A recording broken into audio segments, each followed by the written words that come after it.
We start the recording, please. Wonderful. It is 4:03. We'll call this meeting to order. First, I will hand it over to the general manager to see if we have any housekeeping items for tonight.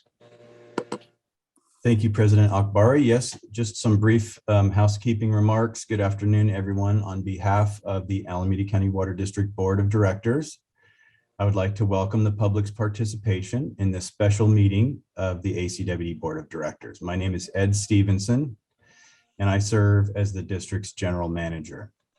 Members of the public may participate in this special board meeting by either using the Zoom application or by telephone. This workshop will feature presentations by ACWD staff and our consultant assisting with the subject matter, and there'll be some pauses along the way for members of the public to ask questions or engage with the board. If you're participating via Zoom, we ask that you mute your microphone unless you're speaking. You may also be placed on mute by the district secretary. The district secretary will unmute participants at the appropriate times when the board is receiving public comments. In Zoom, you'll be able to view presentation materials as they're presented to the board. At any time, you may submit a question or raise your hand in the Zoom app, and we'll be sure to give you an opportunity to speak and ask your question at the appropriate time. If you're participating via telephone audio, you may download the presentation slides from the district's website at www.acwd.org. Please put your phone on mute to ensure the best sound quality for everyone. And now Zoom allows you to use your dial pad. So *6 to mute or unmute your phone and *9 to raise your hand. People participating by telephone will also be given an opportunity to address the board. And President Akbari, while that does complete my housekeeping remarks, I'd like to make one introduction before we begin. I'd like to introduce to the board the district's new Director of Engineering and Technology, Mr. Groom Awoke. Mr. Awoke has 20 years of professional experience in public works and utilities engineering in both the public and the private sectors. For the past 10 years, he has served in executive management roles, most recently as Director of Public Works for the city of Vacaville. Groom obtained his Bachelor of Science degree in Civil Engineering from Addis Ababa University in Ethiopia, where he was born and raised. He also holds a master's degree and a PhD in Civil Engineering from the University of Maryland and has several certifications in project management, alternative project delivery, and leadership. Groom serves on the boards of and/or as a member of many industry associations, including the Construction Management Association, the American Water Works Association, Project Management Institute, the Institute of Traffic Engineers, American Society of Civil Engineers, and Engineers Without Borders. He is a registered professional engineer in California, and he serves as adjunct faculty at San Jose State University. Go Spartans. Mr. Awoke started with the district this week, and I'm really thrilled to have him join our team and introduce him to the board and to the public. And President Akbari, that completes my housekeeping message. Great. Thank you, Mr. Stevenson, and welcome, Mr. Awoke. We're excited to have you at your first board meeting this week. All right, with that, we will jump into the agenda. Can I ask the district secretary to take roll call, please? So I'm actually going to be standing in for Gina today. This is Marion Shu, and for roll call, we have directors Weed. Here. Gunther. Here. Huang. Here. Sethi. Here. Akbari. Here. Director Sethi, will you lead us in the salute to the flag, please? Yes. Please follow my lead. I pledge allegiance to the flag of the United States of America and to the republic for which it stands, one nation, under God, indivisible, and with liberty and justice for all. Thank you very much, Director Sethi. With that, we will move on to item 3, public comments on matters on this notice of special meeting. Are there any members of the public who wish to make a comment? You can raise your hand in the Zoom app. You can send us a chat message to also get our attention that way. And I see Mr. Kelly A has his hand up. Mr. Kelly A. Thank you. Some data came out yesterday about the relative amounts of conservation for 300 or 400 water districts in the state. San Jose cut their use 11%, SFPC 10%, East Bay Mud 8%, Contra Costa Water District 7%, ACWD 6%, and that's not that bad because the Tri-Valley cut their use by 3%. Statewide average is 2%. The Bay Area average is 8%, and the goal was supposed to be 15%. Now, looking at this agenda, you see that something about staged rates, and if you are targeting a goal of a 15% drop in consumption, you're raising the rates by 15 or 17%, or maybe the goal is to maintain continuity and of revenue streams in spite of a drop in consumption. That's not, you have to pick one or the other. You can either target your own revenue streams and budget balancing measures, which I really don't think is very important for anyone really, or you can target conservation goals, which is what San Jose did that in 2016 or so. They boosted their rates by their surcharges by like 50%, and they had like I think a 30% drop in consumption. No, I think they boosted their rates from $5 to $12, so that's 150%, and then they got that 30% drop in consumption. Now, in terms of what using those kind of numbers and typical elasticities of demand, if you are trying to get conservation of 15%, you would be boosting rates by surcharges by like 50%. And if you go ahead with the plan, which does not seem like a very good plan because the expected results from a 15% boost in rates, a surcharge, would be like a 5% drop in consumption. And you're targeting 15%, or actually, if you're already at 6%, then maybe you only need another, whatever percent. So maybe you don't need to be quite so strong and go up 50%. Maybe some other number. Maybe I need to tweak my my calculations. But regardless, the 15% rate hike seems a little bit anemic. Definitely very anemic if you're targeting a real 15% drop. It'd probably be, given you're already at 6%, maybe 20 or 22%, something like that. I'm just calculating on top of my head. But anyway, that's the idea. Consumption drops consumption does not drop in proportion to the rate hike. It responds weakly, but it still responds, but it's a weak response. Thanks. Mr. Stevenson, may I respond to the speaker real quickly? First of all, I have no objection. Mr. Abreu, I think you're conflating the city of San Jose with the San Jose Water District. The San Jose Water District is a private-owned, investor-owned utility, and they are regulated by a different body, the California Utility Commission. And if you go back and look at their public financial reports, they were very profitable over the last decade and even through the drought. They did not sacrifice revenue for cutback in water consumption in the community.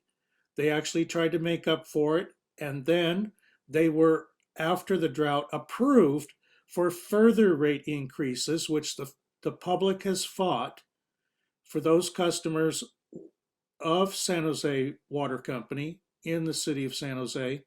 and surrounding areas for what many people thought were egregious charges for a profit-making company. ACWD should not be confused with a profit-making company. We were established by our community as a nonprofit. Our goal is not to make money. It is to serve the community at the cost of service for the water that we deliver.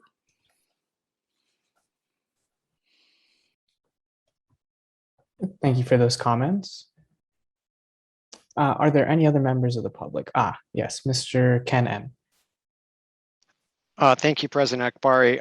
It's not clear. I mean, this special meeting workshop has a lot of different topics, and it's not clear whether you will be soliciting input from the public as you move from topic to topic.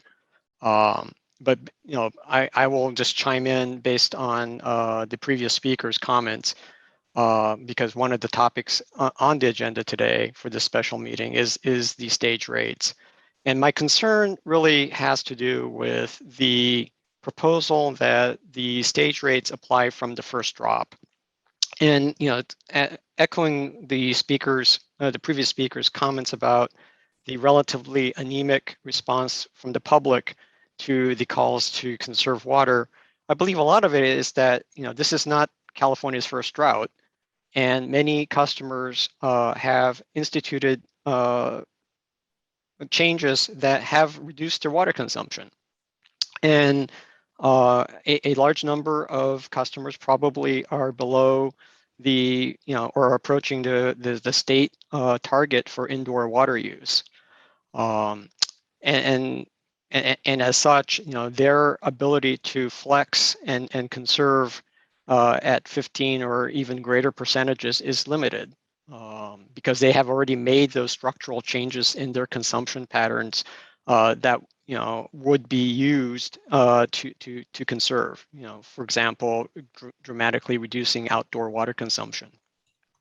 So to that point, if these stage rates are implemented, especially the latter stages, where you know, the proposal is to effectively double the consumption charge, I'm concerned that those customers who are already using very little water are going to be penalized.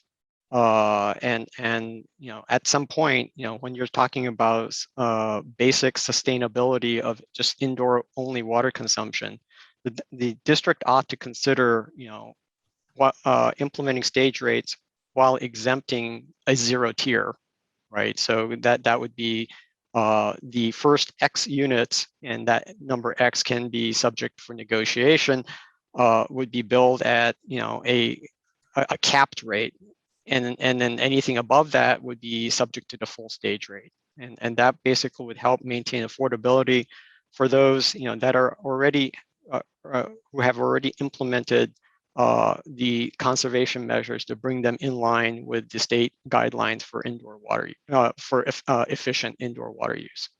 Thank you. Thank you for those comments. Yeah, I'm Stuart James. I've been attending the meetings a couple of years ago when they raised rates tremendously, and I guess we're about to see a large increase in rates again. I would like to endorse the previous speaker's comments in terms of those who have already instituted efforts to conserve water, because we can't go any further. We're at about 40% or 30% of the average rates for our comparable sized house in this area. So it seems very unfair to penalize us and others who've already implemented the conservation measures. Thank you. Thank you for those comments as well. Are there any other members of the public who wish to make a comment at this time?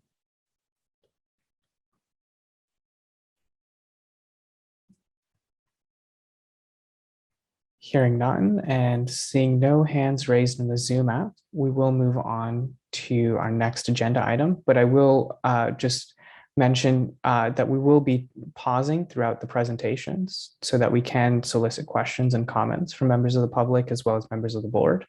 And if at any point you wish to make a comment, you can always send me a message in the chat, and I'll make sure that we take a pause at that point to solicit comments.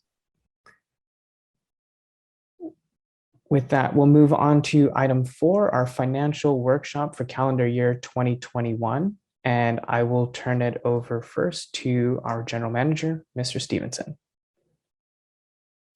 Thank you, President Akbari. So this is the 4th in a series of financial workshops scheduled for calendar year 2021. The first 2 workshops focused on the district's budget. This workshop is the second of 3 additional scheduled workshops that will focus on the district's current and projected future financial status, water rates, rate setting requirements, including a cost of service analysis, the allocation between fixed and variable charges, charges for dedicated fire service lines, stage rates that could be charged during a water shortage emergency, and use of the property tax roll for billing and collecting on delinquent accounts.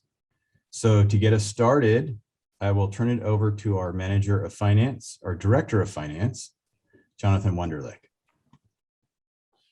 Great, thank you, Mr. Stevenson. Good afternoon, members of the board, members of the public, and staff who are here in attendance this afternoon. So first of all, there's going to be a number of presenters this evening. I'm going to kick things off, and then we'll also hear this evening from Katrina Bates, our customer service and systems manager. We'll hear from Sanjay Gar, who's the principal consultant with Water Resources Economics and is working with Raftalis on our rate study this cycle. And lastly, we will also hear from Sydney Aum, our financial analysis supervisor. So we're going to hear from quite a few folks this evening. Go ahead and move to the next slide.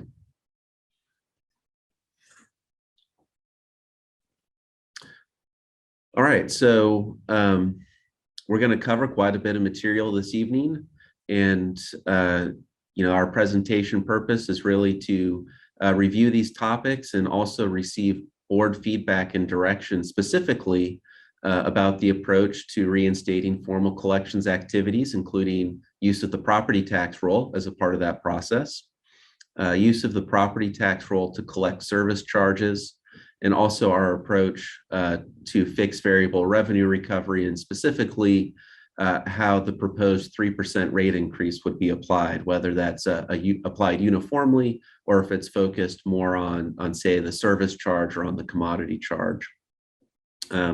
We did have a workshop last month, which I might describe as somewhat exploratory in reviewing quite a bit of information pertaining to these topics. And so for this evening, we're hoping to kind of advance to getting more feedback and direction from the board. And of course, as needed, there is a workshop scheduled for October 28th if it's needed following today's discussion. Next slide.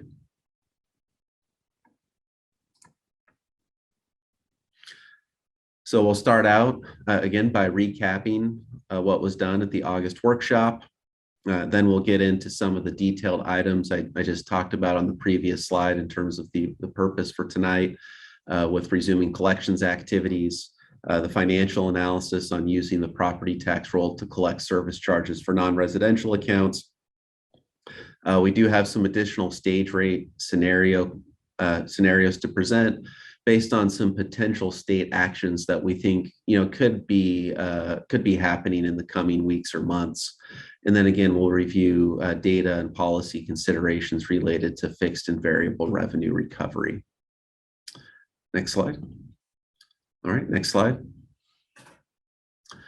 All right, so at the August 26th workshop, we did cover quite a few topics, and the board expressed the following for this rates process, as far as the feedback that we heard as staff, that there is interest in maintaining a uniform rate structure as we have now, reinstating water shortage emergency stage rates. So we have that financial mechanism in place should we need to declare a water shortage emergency, adopting an updated cost of service study, and a few financial plan adjustments which were made to the adopted budget to update our financial plan based on our actual prior fiscal year results, as well as updating our water demands and water purchase cost estimates based on the latest available information. All right, next slide. And just to recap, our financial, we did talk about the financial planning model and key assumptions at the August workshop. That's not a focal point of this evening's workshop, but I did want to just quickly recap what those key assumptions are. They include 3% annual rate increases starting March 1st of next year and each year thereafter, maintaining our currently adopted capital improvement program, maintaining the existing policy to fully fund pension and retiree healthcare benefits by 2032. Thanks to the great returns by CalPERS and our retiree healthcare trust fund last fiscal year, we are making excellent progress toward that goal. The financial plan does assume that we finance approximately half of our advanced metering infrastructure project through the state's revolving fund loan program. And that's certainly in process to finalize that loan. We are projecting build demand of 35 MGD for this year and next year. That is down a little bit from last year, so it does reflect conservation, more or less on the 6% level that was referenced earlier. And we do maintain as kind of our kind of status quo scenario, a $5 million contribution plus $1 million in annual O&M toward a possible watershed preservation and protection investment. We did add one assumption since August. After consulting with the engineering team, we have added $15 million for PFAS treatment split between fiscal years ending in 2026 and 2027. That is a very preliminary estimate. The engineering team is working this year on hiring a consultant to do a more in-depth study to develop a much better estimate. But we know this is a potentially significant expenditure that's on the horizon. And so we did want to make sure it was reflected as a part of this process. All right, next slide. If I might, before we move on, do you wish the board to wait on its comments, particularly when they relate to assumptions that you're working with, as well as what's going to be covered in this topic? So I think I just have a couple of more slides. So I think if we can maybe wait about 2 minutes, then we'll open it up for any board feedback on some of these items. So one of the things we always try to do is when we do have a rate increase proposal is to talk about where the money would be going. The rate increase dollars are needed to meet the overall cost of service. As Director Sethi referenced earlier in some of his comments, we do not make a profit. We're not a private company. There are no dividends that go to shareholders or anything like that. And so we do tend to look at where the money goes in two ways. One is by cost element, which would be as listed here, for example, of the 3.6 million, about 1.4 million would go to employee compensation and benefits, a little less than $1 million toward meeting our revenue requirements for capital projects, about 0.8 million toward external water purchase costs, and then about $500,000 for other general O&M costs such as power, chemicals, and other operating expenses. We do exclude debt service from that analysis because that's something that is really gets the first crack at district money. That's not really something that we can just decide not to pay. So we don't include any increases in debt service within that analysis. Next slide.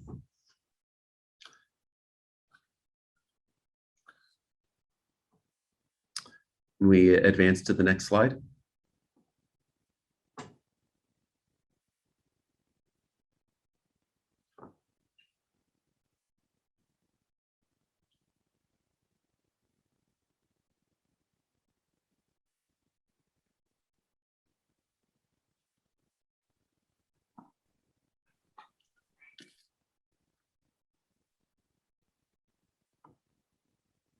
All right.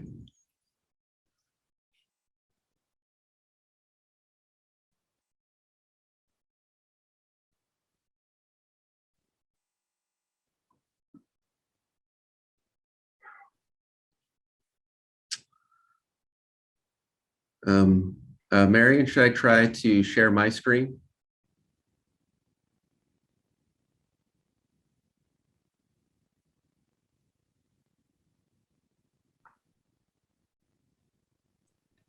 My apologies, everybody. It looks like we're having a little bit of technical difficulties. And of course, that will happen as we're trying to ensure that, we're training folks on how to use the system and run these board meetings. We're going to have our district secretary out for a little while, and we want to make sure that we're ready to cover the next couple of board meetings. And of course, that's when technical difficulties will occur, but we're working on it.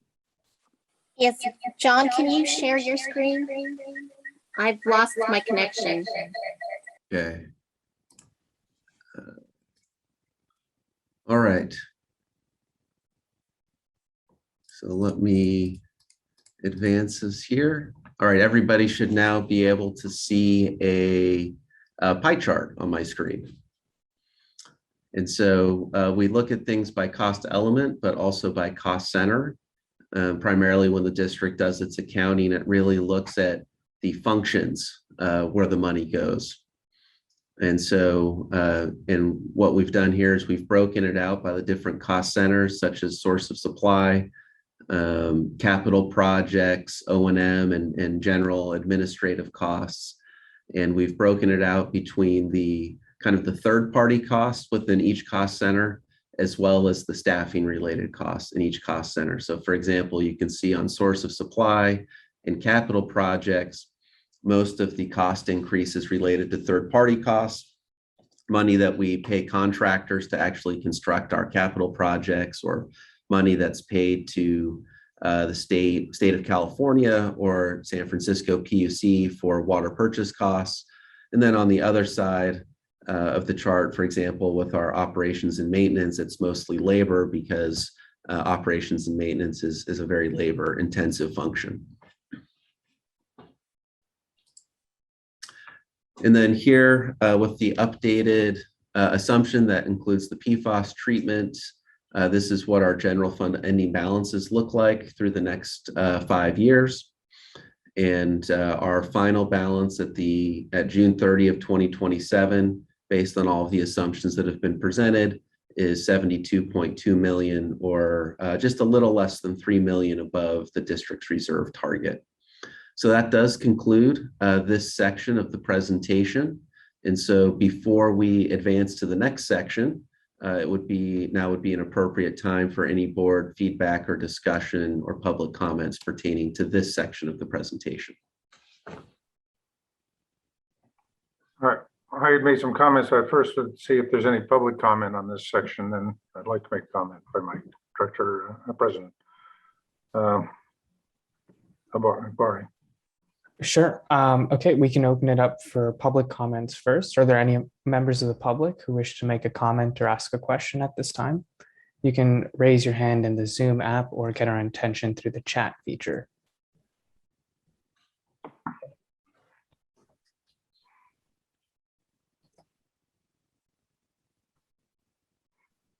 Mr. Kennan.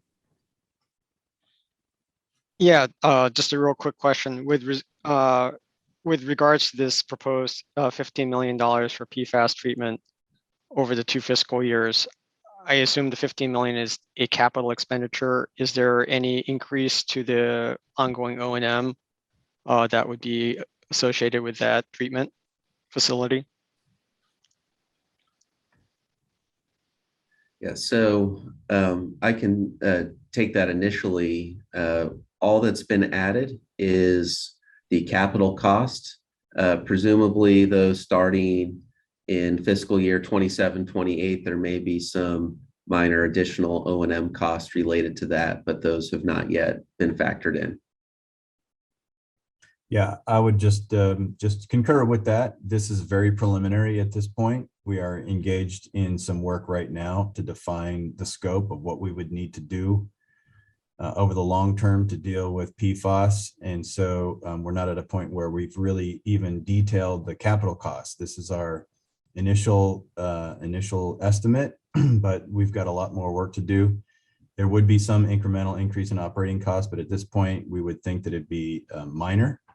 So we've not tried to make that estimate as part of this rate setting process. Thank you.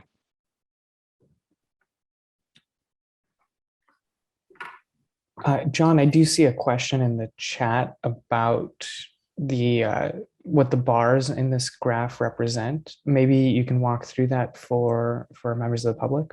Absolutely. So the orange bars represent our general fund ending balances, and that's really the driver of what we need to do in terms of rate increases. And so that's what the orange bars represent. I think there may have been a comment in the chat related to drought conditions. So these bars do not relate in any way to our water supplies.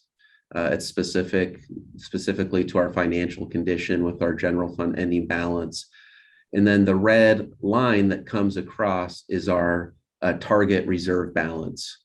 And so right now we're in a situation where we have a balance in excess of the reserve target, but we expect that to be spent down in the coming years.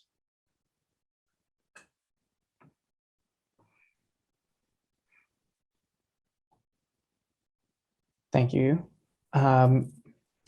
Not seeing any other hands raised in the Zoom app. Let me open it up in the meantime to the board to see if there's any directors who have any questions or comments. And I think we can start with Director Weed. Thank you. On the very first slide that you showed what we'd be looking at in the future.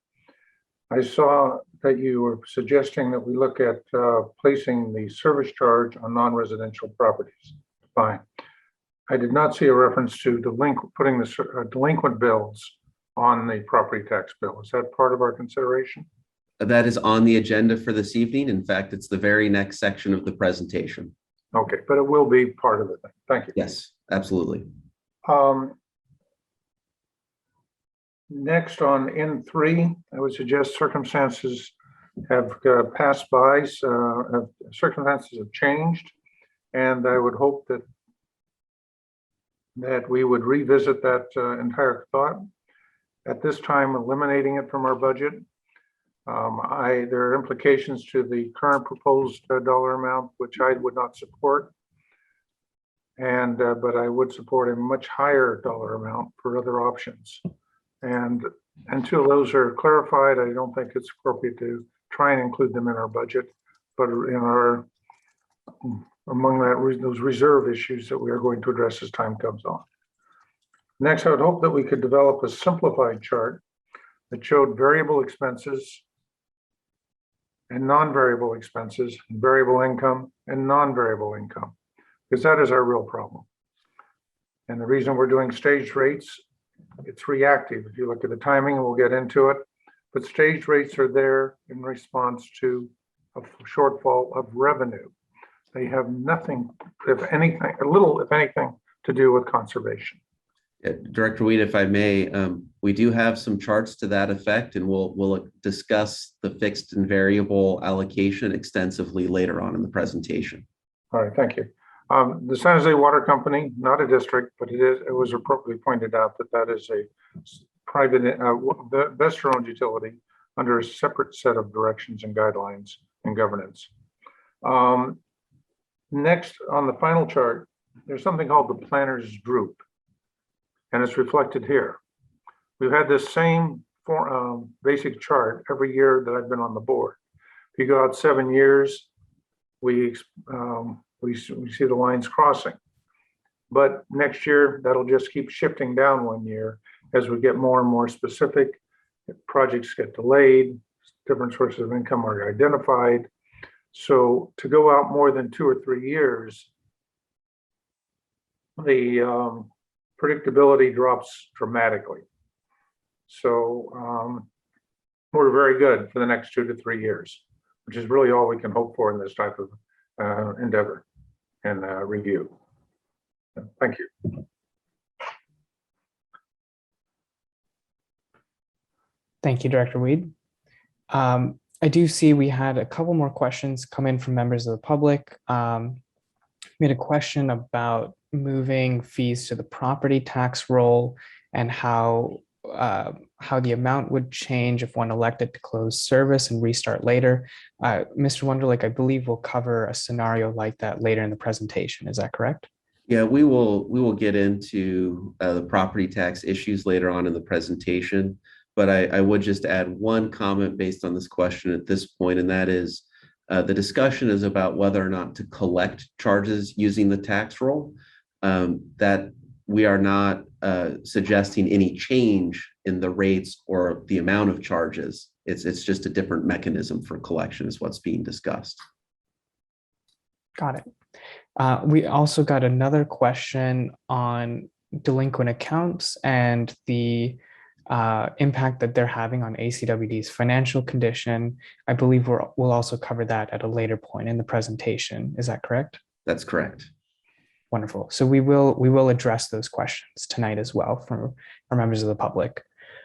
Are there any other members of the board who wish to make a question or ask a comment, or ask a question or make a comment? This is Director Sethi. I have no questions or comments at this point. Director Gunther, my internet might be giving me some trouble, so if I drop off, I'll try to get back in. Just letting you know. Okay, thank you for the heads up. No questions from me. Thank you. Wonderful, and none from my end either. Mr. Wunderlich, I'll turn it back to you. Okay, so I'm going to turn it back over to the district secretary to share screen on the presentation. And we'll now be transitioning to a more detailed approach to resuming collections activities. And I will now turn it over to Ms. Katrina Bates, our customer service and systems manager, for this next section of the presentation. Thank you, Mr. Wunderlich. Good afternoon, members of the board, members of the public and staff. If we can advance the slide one, thank you. This afternoon, we would like to continue our discussion on options for resuming collections. I will recap the current status of past due balances, provide a workflow comparison of the current and property tax options, and discuss staff recommendations. Next slide, please. To briefly recap delinquency information presented in the August workshop, of the over 500,000 bills issued in 2019, which was the last full year the current process was in place, 593 bills resulted in disconnections. That represented a total of 459 customers, of which 436 were residential and 23 were non-residential customers. I would like to note that non-residential customers represent a small percentage of customers who were disconnected for non-payment that year. In addition, 78% of current past due balances and 80% of past due accounts are due to residential customers. Staff recently completed the survey for the state arrearages payment program, and we'd like to share some of the information that was provided. The survey requested information on past due balances, including a subset of accounts, and balances over $600 from March 2020 to June 2021. Of approximately 3,900 accounts past due, 646 accounts had a past due balance of over $600. 547 were from residential and 99 were from non-residential accounts. And of the approximately $1.5 million of past due balances accrued during this period, about $870,000 were from accounts that had past due balances of $600 or more. Approximately $670,000 were from residential and $200,000 were from non-residential accounts. Having said that, based on recent information from the state, staff believes the state will issue the total past due amount reported on the survey in the amount of approximately $1.5 million. Once funds are received from the state, the past due balances will reflect pre-pandemic levels of between $300,000 to $400,000. What the board is considering to take action on today is a very small subset of the customer base. Next slide, please. The next few slides, we will provide a side-by-side comparison of the two options for resuming collections. This shows a high-level comparison of the current and property tax processes. The current process is the board-approved collection and residential water termination policy. The policy outlines specific timelines and actions taken prior to disconnecting service for non-payment. This includes written and verbal notifications, including hanging of door tags. The policy also provides information on appealing and disputing water bills, including options for payment arrangements. This process ultimately results in disconnection for delinquent accounts if the customer does not set up and abide by a payment plan. The property tax process will assess delinquencies in the property tax roll for active accounts only. Currently, about 95% of residential accounts are either owner-occupied or listed under the property owner. Staff suggests transitioning to have property owners be the customer of record when a tenant moves out and has an unpaid balance that is written off to the district's third-party collection agency. In the next slide, I will provide information on the proposed notices and accompanying timelines for this process, which would not result in service disconnection. Next slide, please. This slide is a comparison of notices that would be sent out and timing for both processes. Neither option would start until funds from the state arrearages program is received and applied to the accounts.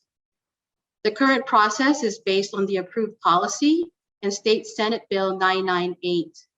The policy also outlines required timelines and notices under this SB 998. Though the property tax referral happens on an annual basis, staff is recommending having an established process and timeline for each delinquent bill to encourage customers to pay their bill. Late fees would still be assessed along with issuing a secondary notice and door tags, which will incur additional charges. The additional penalties and notices have been an effective tool in motivating customers to pay. Therefore, staff suggests continuing the notices and door tags, but at a reduced frequency. Door hangers, for instance, will now be delivered at a maximum of 4 times per year, as opposed to possible 6 times per year. Day-to-day staff who have expertise dealing with delinquent accounts strongly believe that the established notices, especially door tags, will encourage customers to pay their bill. Staff is trying to minimize referrals to the property tax to avoid additional fees and consequences, which Mr. Wunderlich will provide details later in this presentation.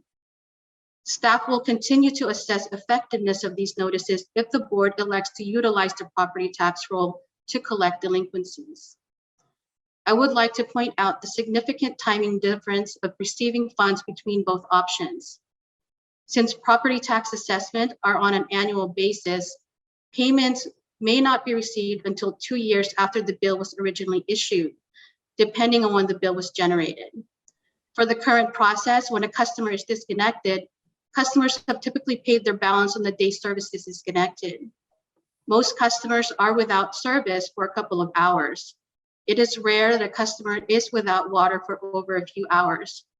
In those instances, customers were out of the area and did not know their service was terminated, or they had moved out of the service area and did not inform the district of their move-out date.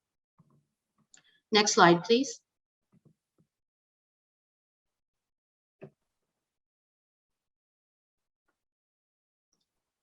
Items to consider as the board decides on options for resuming collections include, as previously mentioned, both processes will not start until funds from the state arrearages program has been received and processed.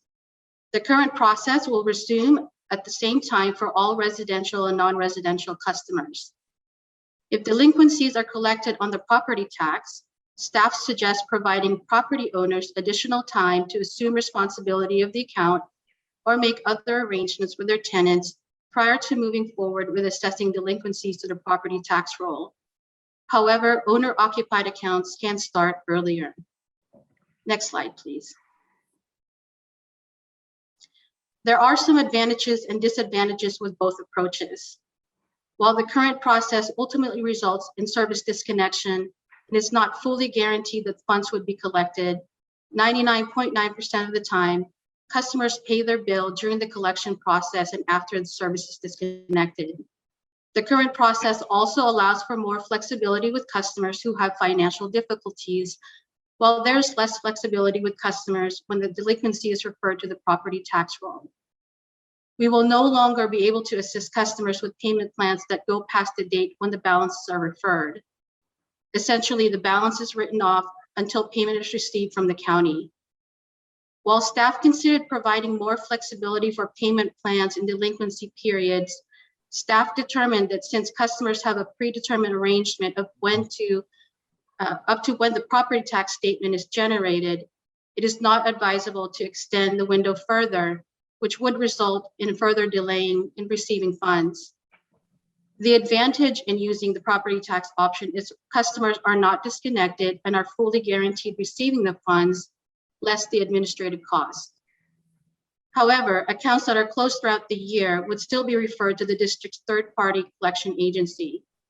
In the last fiscal year, 738 accounts were written off for a total of about $210,000. One consequence we may see with the property tax process is customers using this option as an interest-free loan, opting not to pay their bills during the year, but instead paying it with a property tax. If this happens, the average past due balance carried throughout the year would increase. This is one of the reasons staff has recommended continued notices and fees throughout the year to help mitigate this issue and minimize the number of accounts referred to the property tax roll. Next slide, please. This matrix illustrates the different options for resuming collections. One check mark means it's not as advantageous as 3 check marks. Think of it as good, better, best. The best option, while ultimately resulting in service disconnection, has the most advantages. It allows customers struggling financially the most flexibility. Funds are collected within a couple of months from the date the bill is issued, and the customer ultimately paying the bill is benefiting from the service. I have been in the utility customer service industry for almost 20 years. While disconnecting service is never pleasant, it is a motivating factor for most customers to pay their bill. It is exceptionally rare that a customer is disconnected and they are not reconnected within a couple of hours. As mentioned earlier, customers who are not reconnected within a few hours is due to the customer being out of the area, or they left the service area without informing the utility agency of their move-out date. The next best option is assigning delinquencies to the property tax roll for owner-occupied residential properties. With this option, while losing flexibility to work with customers, service is not disconnected. Customers will have a few months to pay their bill before they refer to the property tax. Also with this option, the customers who is paying the bill is benefiting from the service. You may ask why only owner-occupied residential accounts with this option. We know that several commercial accounts are master metered and are being managed individually by property managers such as strip malls. Therefore, the party paying the bill is not the one benefiting from the service.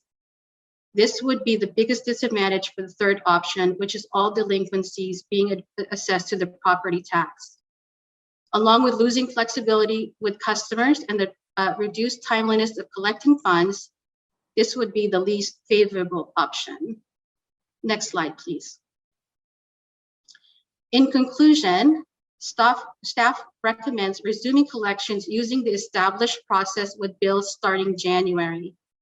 If the board would like to collect delinquencies on the property tax roll, staff recommends this process for owner-occupied residential accounts starting July.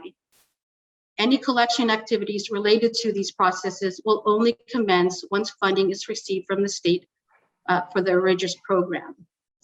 At this time, we would like to solicit feedback and direction from members of the board on their desired approach in resuming collections.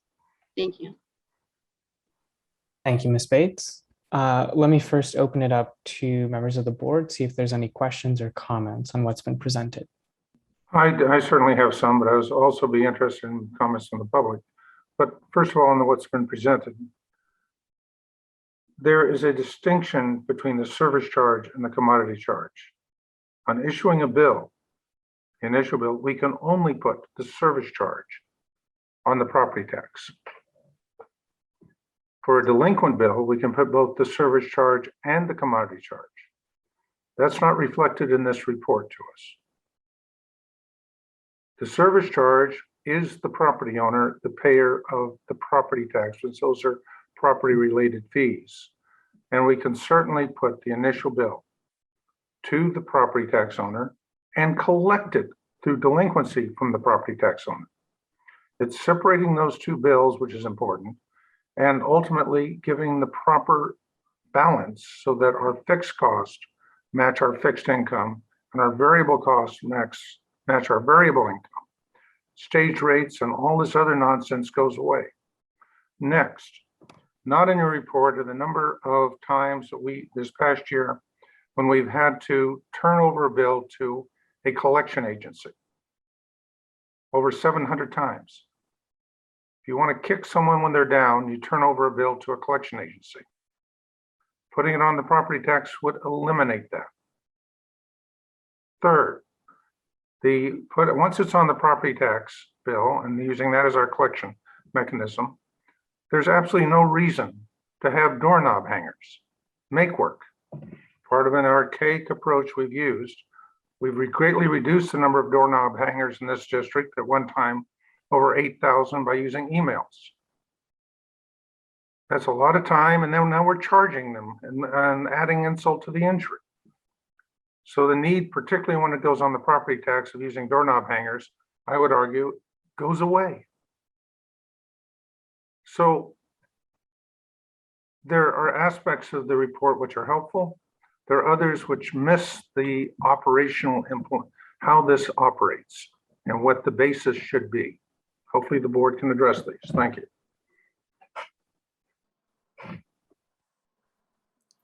Thank you, Director Weed. This is Director Sethi. I'd like to make some comments. Mhm. So I agree with each and every point that was just made by Director Weed, and I emphasize that, each and every point. I would like to add to his comments, though, by saying, in reference to the 2-year period in which it might take to recoup collections back to the district, that I, as a businessman, look at this as a startup venture. You start up an opportunity. There's a certain amount of capital that you have to put forward. The water district certainly has enough financing capability to cover those collections. And if you look out 5-10 years from now, you're in a regular cycle of collections, and that initial 2-year startup period is totally forgotten. So I do not look at that as an impediment to implementing a program where we are collecting on the property tax bill. And I, as I've said in many other meetings, I emphatically endorse this approach. President Bari, I have questions for staff. May I? Yeah, absolutely. So this is question to staff. I believe at the last workshop, you presented cost benefit analysis. Can you please refresh me and member of the public, how much would this additional implementation cost if we choose to go through property tax bill, and what exactly is the benefit to the district? I'm assuming we're collecting the exact same amount of money, just different mechanism. So how much is this new mechanism going to cost us? Yes, so I think I'm the one that presented that information. So maybe I'll step in on this question. The county charges a 1.7% administrative fee of the amount to be collected.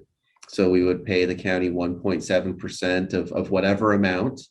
However much that would be might depend on what sort of activities we engage in before it's referred to the property tax roll, right? Because I think the more activities we do, the more outreach we do to our customers, the less we would refer. And then we would probably also have some, somewhere in the range of $10,000 to $20,000 a year in consultant fees, at least initially, until we got a better handle on how these processes worked. And so, we're, probably somewhere on the order of $20,000 to $25,000 a year is what it would cost us.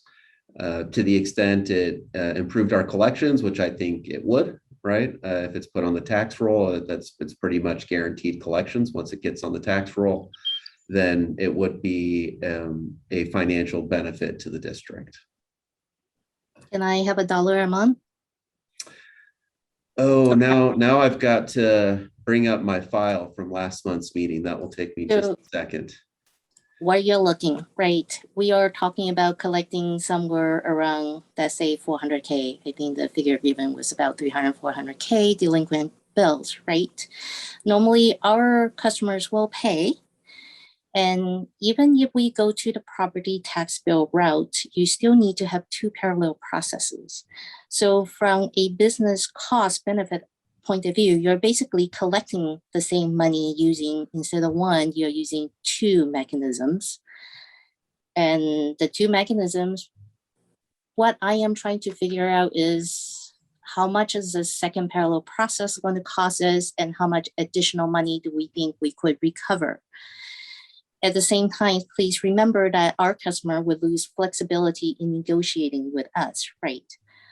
Once it's referred to the property tax, there's nothing we could do, but traditionally ACWD has always worked with our customers extensively to try to work things around to make sure that their water doesn't get disconnected.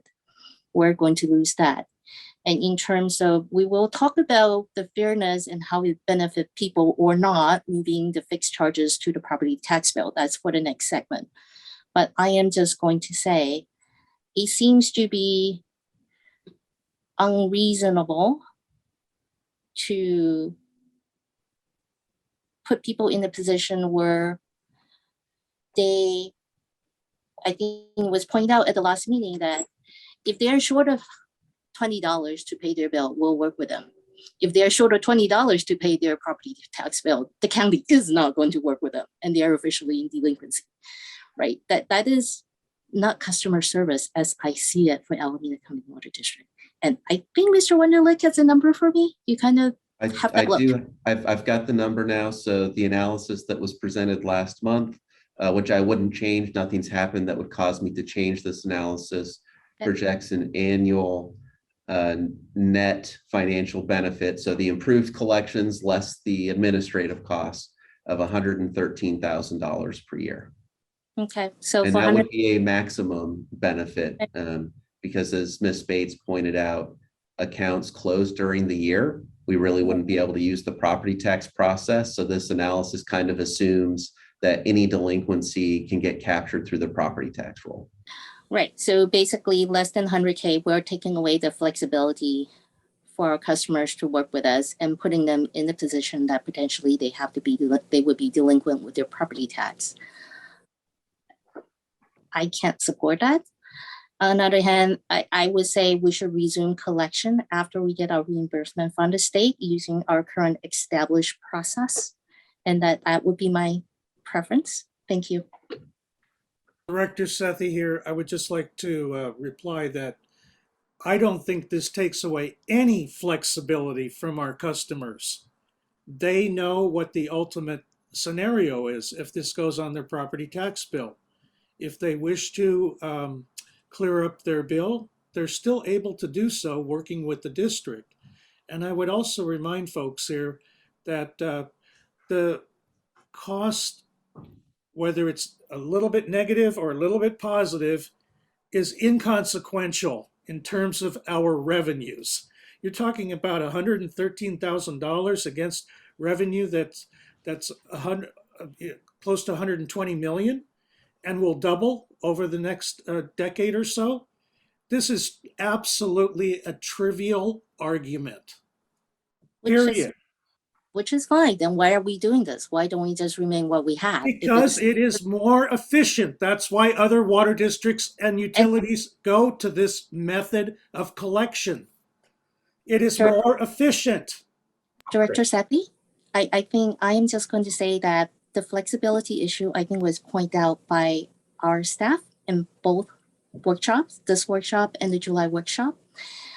My thinking is aligned with the staff. You're definitely you could definitely have your own opinion. I'm just going to say we have very different opinion and we'll just leave it at that. So you know what, Director Wong, you need to talk to East Bay Mud. Okay. And you know, Director Seppi, I think we should stop when I say we stop. If I Director could, Gunther, I'd like to comment, please. I haven't had an opportunity yet. First thing, this is not referencing putting the service charge on the tax bill. That's going to be later on this evening.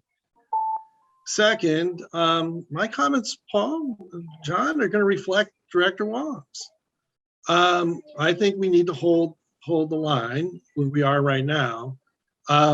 Yes, this has some potential, but I'm concerned about having one method where we deal directly with the property tax bill with only owner operated or only owner residential. So now we're going to have two methods. We're going to have one method for owner resident customer, and another one over here for customer who's not the owner, but rather is a tenant. And I have some problems now going that direction. It's going to be a dual system. So, whether or not it's more efficient, I'm not certain. I'm not going to argue with Director Sethi's comment about efficiency.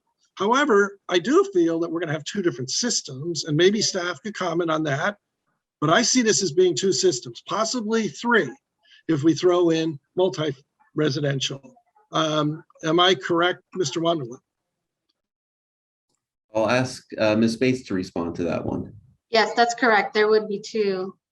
If we go with the property tax route for owner-occupied residential properties, it would be two. That's correct. But, Any tenants would still be subject to disconnection, and businesses as well. But Ms. Bates, maybe you could also speak a little bit, because I know we've talked about this. I mean, how big of a deal from your perspective would it be to have those two separate systems? They're not. We would just set up the system differently as far as the system goes, the billing system. So it's not a big deal to set them up to different tracks. All right. Thank you. Are you open to some additional comments, or is Jim Gunther finished? I'm done for now. My position is I'm with Director Wong on this one. Yeah.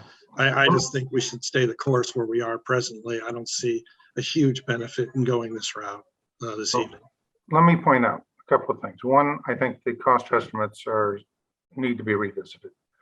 We have the opportunity to have and as in the assumptions and the proposed program, we have the ability to have a universal placement for all of our bills for the service charge on the property tax, not just residential. That reduces the amount of money you have to deal with the customer on the commodity charge, which is billed to the meter holder.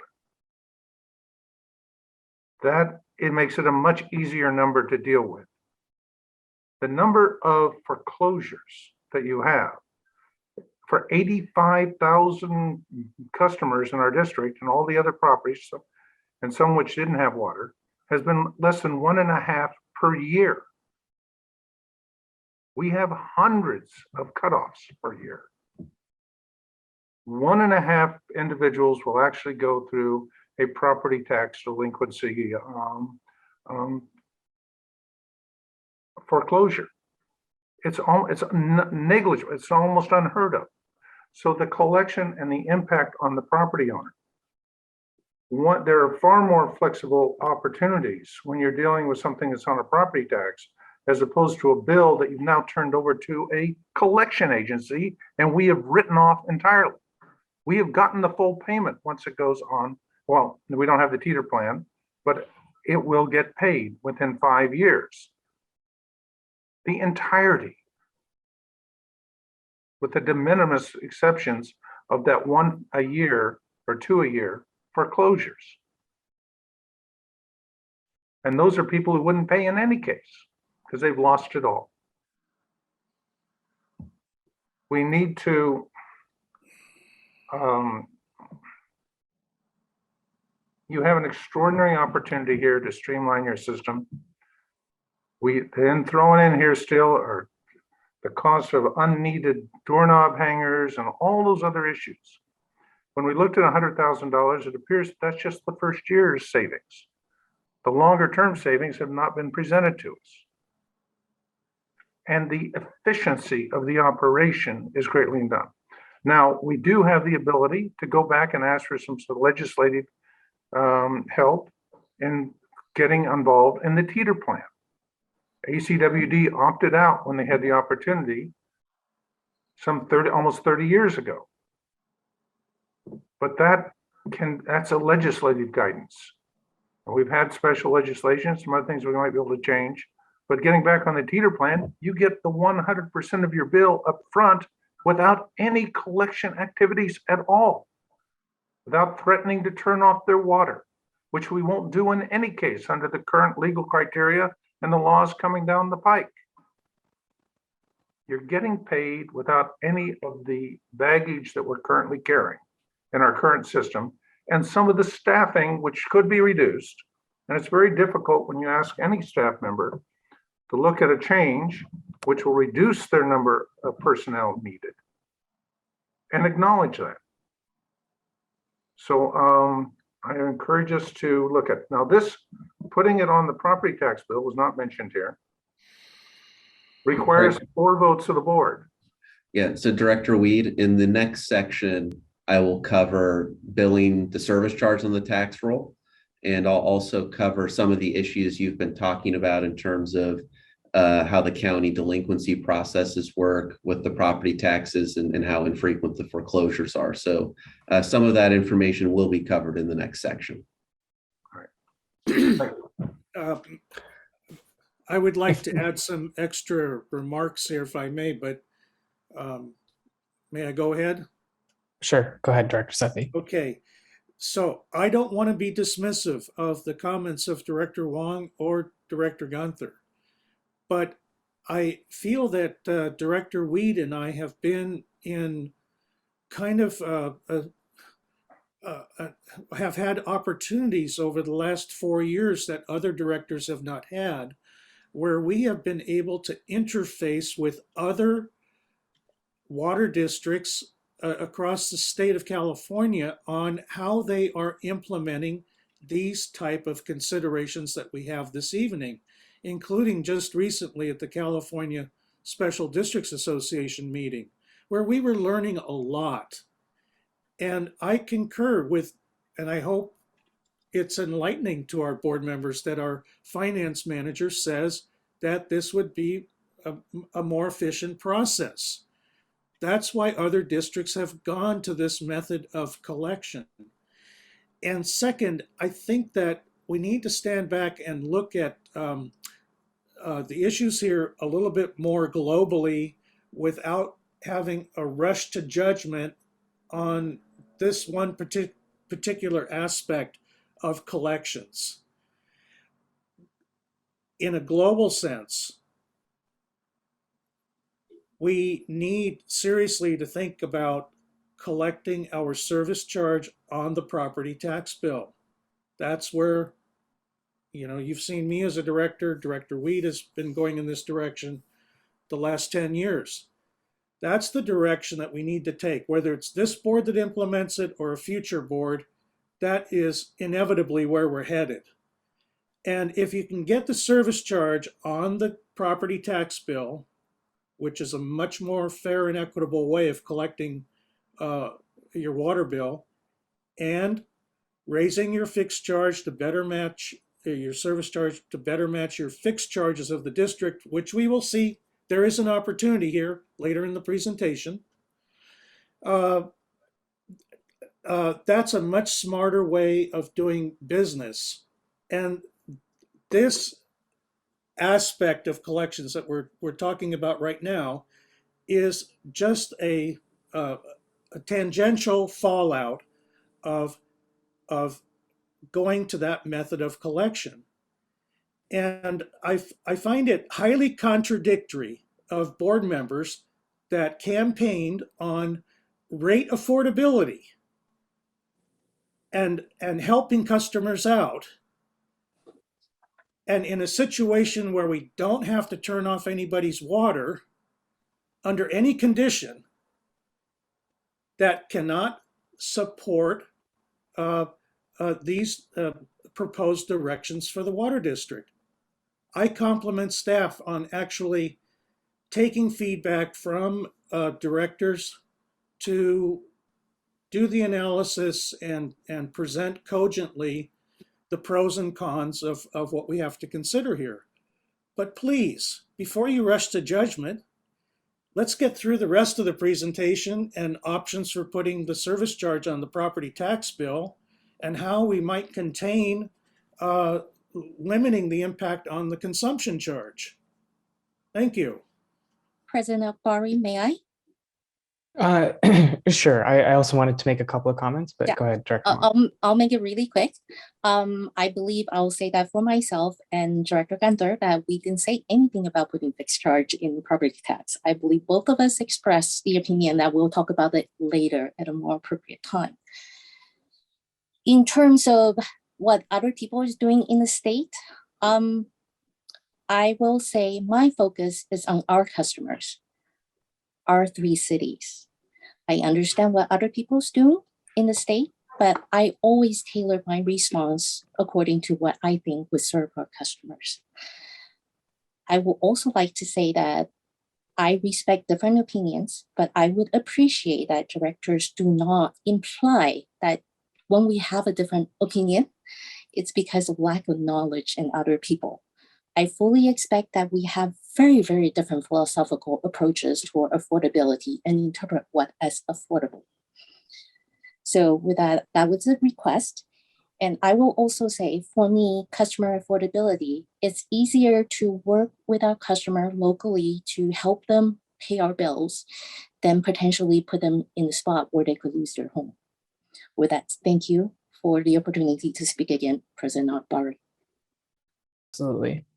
I know we have comments from members of the public. I'll just add my 2 cents real quick. So I think I'm more in line with the comments that were made by directors Gunther and Huang. Well, first of all, on the timing perspective, of course, I think I'm comfortable with the timing of when we do resume collections. Really, what it comes down to, I think there is a lot more flexibility that's allowed when we get to work directly with our customers. And specifically, I think Ms. Bates touched on it tonight, that the process that we have established has worked fairly well with our customers so far. The idea that an unpaid water bill will eventually potentially lead to a lien on someone's home or someone's home being taken away, that's a very hard sell to me. And right now, I think we do work very well with our customers. I don't see any need for us to change that process today. I do see a hand from our member of the public, Mr. Ken N. I do want to give you the opportunity to opine as well. Thank you, President Akbar. And just to be clear, I believe this section of the workshop has to deal strictly with collections of past due accounts and nothing to do with these next sections. So to that point, the discussion I think Director Weed made about service charges and consumption and commodity charges are irrelevant. This is strictly discussing whether or not a past due account gets turned over to the county property tax system for collection. On that note, I believe some of the, so the first question I have, or my comment is, why do we have to deal with this right now, right? Based on the presentation, it seems like the number of past due accounts, seriously past due accounts is running around 600, which seems to be roughly in line with the 2019 figure. We have the impact of COVID, we have the pending state arrearages of funding, which is coming through. So it sounds like a lot of things are moving, and maybe a decision of this kind of magnitude should be looked at after all those issues work their ways through. We could be talking about a much smaller number of accounts that are past due. The second question, and my second point, I think Directors Huang and Gunther echoed it, is it's all about customer service, right? I mean, I've heard this word, and and specifically a couple of directors really opine about what's special about this district. And it's all about, and I believe a particular director even talked about how, his family is deeply rooted in this district. And it's all about customer service, right? When we had the discussion or the celebration of Andy Warren's retirement, it was all about customer service and how special that is to the district. And turning it over to the property tax system may be arguably more expedient. But again, as another director pointed out, the increase in revenue or not is de minimis, right? In the big scope of things, it's negligible. And what you're giving up is the flexibility and the ability to work with each individual customer. Because I do believe that once the amount is turned over to the county, it's a one-way street, and it's locked in, and that it becomes part of the system. And as others have pointed out, the county does not take partial payments. You pay to the last cent, otherwise you're in arrears, and you go delinquent. So I don't believe that there's any urgency on this. I think there is, waiting for the state arrear just to come through makes a lot of sense before a decision like this needs to be made. And I urge the board to just go ahead and reinstate collections using the existing process, because I just don't see this being a problem that requires a change. Thank you. Thank you for those comments. Are there any other members of the public who wish to make a comment or ask a question? Yes, I would. Sure. Yes, I think that was Mr. Stewart James.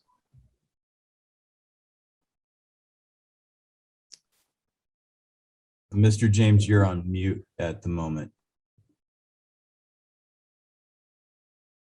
Okay. Normally, I wouldn't endorse their suggestions. In this case, I think it makes sense to go the property tax route. I don't think it's going to make a big impact on people in terms of their property taxes. If they're behind on their water bill, and they suddenly have that added to their property tax burden, I don't think it's going to really change much. And I think that there is a slow process to collect property taxes anyway. So I think that if that's the case, then people will try to make an effort to pay their property tax bill to protect their property. And I don't think it's going to hurt a lot of people. So I actually, for once, endorse their comments. I think it's more efficient and makes more sense. Thank you for those comments, Mr. James. May I Yeah. add one comment? Yes, Director Wheaton. I would ask in any case, and even though it's not on our identified in the list of points on the collection process, that we end the practice of turning over delinquent bills to tax collectors. When we do that, we zero it out on our records. We give those bills no value. Historically, we've collected about 25%. It's not a great deal of money, but I think it's a horrible practice that we've done over 700 times just in the past year. And that, regardless of any other decision, I would hope that we would get some guidance and concurrence in this discussion that we can terminate that practice. We also are going to be terminating water cutoffs. So we'll give us some awkward positions and times, particularly with some customers. So and there are other, and we'll be coming back to put this, at least the service charge on the property tax bill universally, if not with this group, maybe after the next election. Thank you.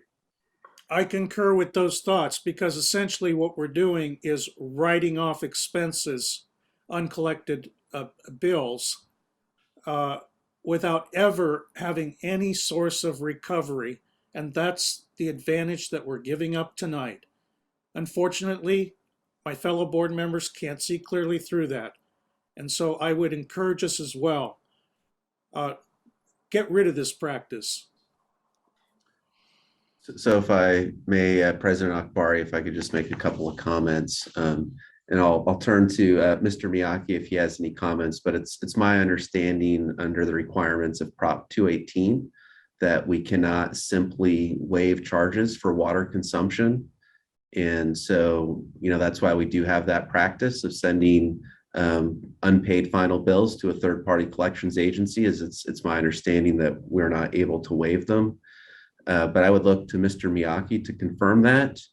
And based on comments, Director Weed made similar comments in a previous discussion I had with him, and something I did think about that maybe we could develop for the board's consideration would be perhaps an enhancement to the Help on Tap program to assist low-income customers with an unpaid final bill.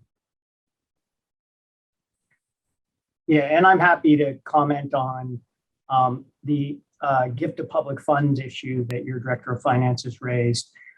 There should be a process to try to collect unpaid bills to the extent you can. And there are Proposition 218 issues, there are gift of public fund issues. So I agree with what Director Wunderlich said. Director of Finance Wunderlich said. And then just before you move on, Director Akbari, President Akbari, you may be getting to this, but there are chats from the public. Before we move on to the next item, you probably want to get all the public comments before we move on to the next section. If I can zero in very quickly on this, the issue, we do not have to use the third-party collection agencies.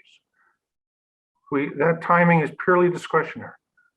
We can keep it as an unpaid bill on our records indefinitely. We do not have to sick a collection agency on someone who's going to destroy their credit rating and use some pretty draconian efforts to collect the money, of which we might get 25%. It's not. So I believe the staff and the attorney in this case have missed the point.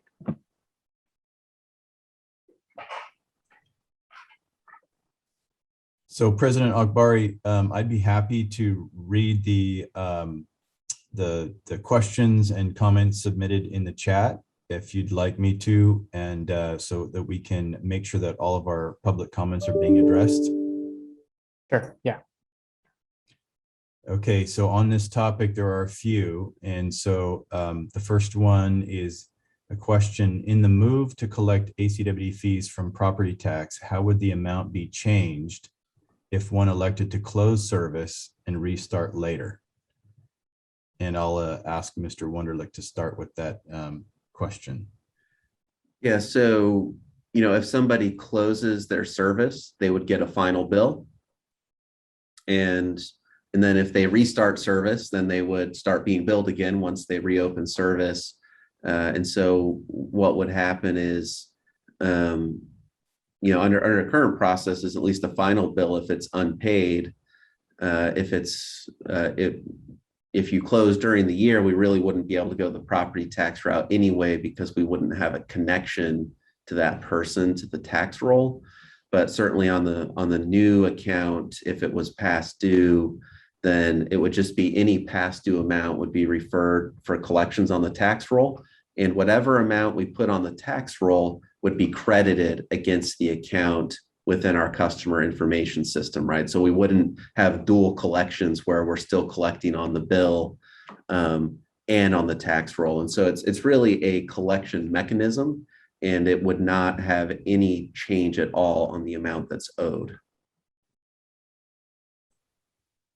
I hope I've answered the question. That seems about right to me, Mr. Wunderlich, but if there's a follow-up question, I'm sure we'll receive it. And that was for the record from Mr. Roth. And if Mr. Roth would like to add to that, no problem. And the next question is again from Mr. Roth. So I'm not privy to what effect delinquent accounts are having on the financial condition of ACWD. Do these accounts justify the attention they're getting? And I think we did, probably since that question was posted, I think we did provide some information about the level of costs and accounts that are gone delinquent over time. So I think I'll move on to the next question. Again, from Mr. Ross. So will you focus your attention on past due amounts that amount to 1% of your financial position, and then to what end? And I think that again is a question that we've seen the staff's proposed approach. And then a comment auctioning property for unpaid water bills seems a bit harsh. Lino Neves provides a comment. It doesn't seem timely or cost effective to go through the property tax roll process to collect delinquent bills. The only advantage looks like no service disconnections, meaning not physically having to physically send an employee out to the address to disconnect service. It almost seems like a wasteful way to collect funds. And then Fred asks a question, are only collections moving to the property tax bill, or are all the customer service charges moving to the property tax bill while maintaining normal bill coming from separately? And so that's a topic we'll talk a little bit more about as we move forward. If I could step in on this one. This particular section of the presentation was focused solely on delinquencies. So kind of older unpaid balances being referred to the property tax bill. In terms of kind of regular charges, that will be talked about in the next section. Yes, thank you. And one thing I just wanted to do, just in terms of making sure that we're all working from the same set of facts, I just wanted to assure the board that no matter what direction the board elects to go here, the district is always going to be providing the best possible customer service that we can, and we're not going to abandon our customers. And I think the presentation included a bit of a timeline comparison between the current process and the process that's being discussed here in terms of putting delinquent charges on the property tax bill. And in both cases, there is a good amount of coordination with customers to ensure that we are providing opportunities. We're providing outreach to our customers. We're communicating to our customers in those ways that we feel would be most effective, including door hangers. As Ms. Bates points out, that we feel that that's an effective tool to use as we provide outreach to our customers and ensure that we're providing every opportunity for our customers to coordinate with us in terms of taking care of their water bills. Really, the way that we see this is we actually see this as the simplest of the three topics that we'll be covering this evening.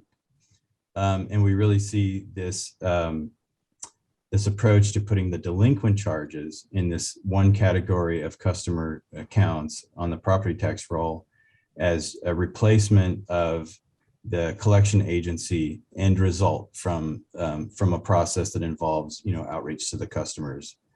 And so, from staff's perspective, this suggestion by the board to review this process is something that could be done. It does have a positive business case, and in fact may be consistent with where the state is going ultimately in terms of future legislation having to do with ensuring that water service is a human right. So just wanted to make sure that we're dealing with the same set of facts in terms of customer coordination through the process. President Akbari, you heard the comments from Director Weed and I, and how abominable we think the tax collection or the collection service practices of the district. But we didn't hear from you or Director Wong or Director Gunther. What is your opinion about this? My opinion was pretty well stated there, Director Sethi. I support we continue the process we're on. I have issues. Of working with the Director tax... Sethi, let me say something. Okay. I'm not going to be bullied, okay? I trust what you say to me. I trust that you research this stuff. One of the reasons I'm listening to this presentation tonight is my respect for what you know. Otherwise, I wouldn't listen at all. And I've heard your argument. And yes, I agree. I don't like collection agency stuff either. But I have a concern, a couple of concerns. One, it's going to be a dual system. Two, when it gets to the property tax, it's over. Our group, we are washing our hands of that. So it seems to me that we don't go collection agency very often. And it seems like we're doing okay at the moment. Now, I'm not talking about property tax bill. We're going to have another conversation when we get there with the service charge. But anyway, that's how I'm feeling tonight. And I'm feeling like every time somebody says something, it's an attack on the people that don't agree with them. And I don't like that. We're not that way, okay? Please. I respect you, Director Sethi, and I respect everything you've done. But on this one, right now, I'm disagreeing. I'm sorry. Hey, I apologize. I wasn't trying to bully anybody. And I'll just say I agree with what Director Gunther said. Likewise, I would be open to seeing if staff has other ideas, given the feedback that they've gotten tonight about sticking with the current way that we're collecting delinquent bills. But if staff does have other options for us that wouldn't involve a collections agency, would be open to hearing those out. Yeah, so we do tend to analyze the Help on Tap program each year. It's been, I think, since last fall, since we last looked at it. And so, my immediate thought when Director Weed first approached me with his concern about the use of the collections agency is, maybe this is an opportunity to look at expanding Help on Tap to provide some additional assistance to customers who are unable to pay a final bill. And then that way we can assure that our lowest income customers are not referred to the third-party collections. And so it would only be kind of the middle to upper income customers who, for whatever reason, did not pay their bill that may face this. And so what I would suggest is, based on the direction we've received from 3 directors this evening, is that, we'll go back and analyze opportunities there and bring that back to the board probably in a few months. And the other thing too, I did want to point out is no formal board action was taken to suspend our current collections processes. That was kind of done by staff in consultation with the board president and vice president last year at the start of the pandemic. So as a result, no formal activity is required by the board to reinstate the current policy. And so based on the direction that's been provided, I think what we would do is we'd probably come back at minimum to Finance Committee, if not to the full board, once we've received the state program funding, just to update the board on the situation before we would actually proceed with any processes. Thank you. Director Akbari, President Akbari. The general manager has just stated that we would meet the legal requirements of taking, rather than turning over a bill to a collection agency, in those 770 instances that we did last year, we could have put them on the property tax bill. That to me is a superior option than sticking a collection agency on the individuals who have the bill. That would, to me, would make sense. It would be humane. And I strongly encourage the district, the board, if nothing else, those 770 instances, that we instruct staff to collect those sums on the property tax bill. It will also help establish the system by which we see how it works and what the results are. And we establish the paperwork and the administrative connections with the county. It doesn't have to, and none of this has to be universal. We can select clients or types of class of customers, et cetera. But that one just strikes me as being so obvious. And hopefully this attorney will understand, will agree that the issue with Prop 218 is not that we're required to turn it over to a collection agency, but the putting it on the property tax bill is a legal option to achieve the goal. And only 1 out of 1 per 85,000 goes into actual foreclosure on the property tax side. They will get paid, and they're not going into foreclosure because of the water bill. They're going into foreclosure because of the far higher property taxes that are not, and other charges that we see on the property tax bill. The water bill is very, very minor portion of the overall property tax. Thank you. I totally agree with all the comments of Director Weed. And I just want to further emphasize, because I'm getting sick and tired of hearing people, not only in our local Bay Area, but in other parts of the state, squawking about the human right to water and rate affordability and not having people's water shut off and dealing with this arrearages program that we're financing through the state. And then in the same breath, they don't want to address the matters directly on how to solve some of these problems. It is totally contradictory to people say one thing and then they're speaking out of their mouth the other side saying a different thing. This is an opportunity for us to properly address this issue. So I hope other directors will, take some time to think things through over the next few months as we reconsider this.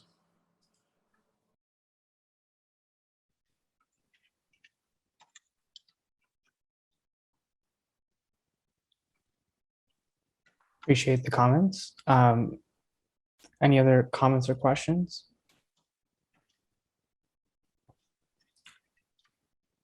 If not, I'll look to Mr. Wunderlich to see if he has the direction that he needs tonight. I believe I do. I summarized it just a couple of minutes ago. And so hearing no other comments, I think we're prepared to move on to the next section of the presentation.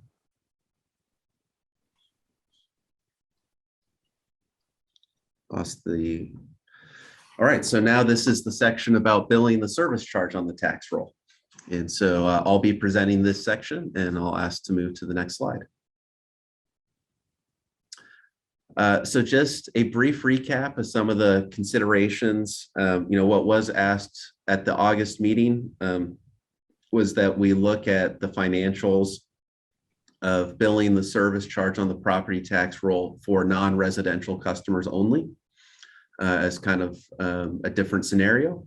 But just to recap some of the general financial considerations, it's been alluded to, we may not participate in the teeter plan.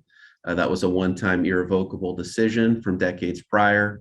And so what that means is we will be paid by the county as individual property owners pay their property taxes, including a share of late penalties as applicable. And later on in this section, I will review the details of how the county delinquency processes work.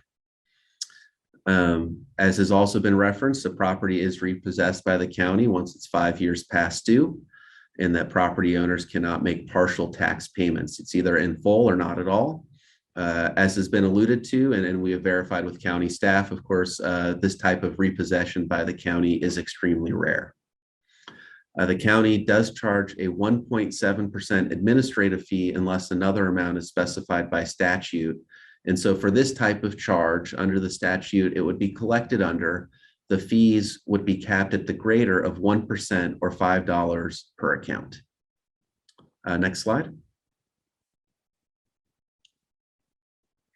And so here's just some general information about non-residential accounts that's relevant to this analysis. We do have a little over 7,000 non-residential accounts. In total, service charge collections on these accounts in the last fiscal year came to $6.6 million. The bad debt for these customers is less than 0.1%. It was actually about 0.6 or 0.7. I'm sorry, 0.06% is about what the bad debt is for these customers. And so our system-wide total of 0.14% is already extremely low. For non-residential customers, it's even lower. And because this is a big part of the financial analysis is how many people pay with credit cards, because if we move somebody from paying by credit card to paying through another mechanism, then we save the 1% credit card fee that we pay. And so in the 2020 calendar year, 5,500 total payments totaling 3.1 million were made by credit card by non-residential customers. So it's about 10% of the total payment amount. Because I think what we see is your much larger businesses, they pay their bills through an accounts payable group in their accounting division, just like we pay our bills.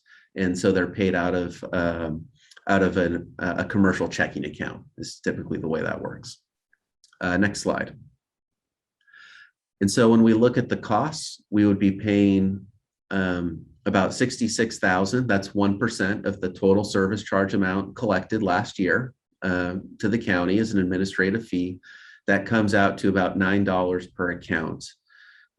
If everybody's included, we would pay the $5 per account, even though the average is a little less than that, because the residential customers on average have much lower service charges than a typical commercial customer, right? So there's that difference there. We would continue to have some consultant costs. And then in terms of the financial improvements, we're estimating an improvement of about $4,000 in collections and a savings of about $7,000 in payment processing fees. So proportionally, the financial improvements are not really there with the commercial customers because so few pay with a credit card and so few become delinquent on their accounts. And so those are the two areas where you see some financial improvements from billing the service charge on the tax roll. But proportionally, you see less of those improvements for commercial or for non-residential customers compared to the residential. We are estimating a net cost of $65,000. Next slide. And then we did just want to recap again the financial analysis on the effect of billing the service charge on the tax roll for all accounts. So again, this is what was presented last month. If we did all accounts, it's a net cost of $261,000.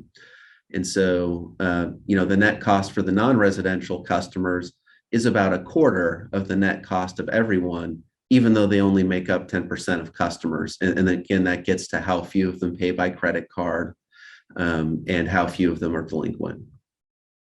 But again, we just wanted to remind everybody of the analysis that was presented last month on all accounts. Next slide.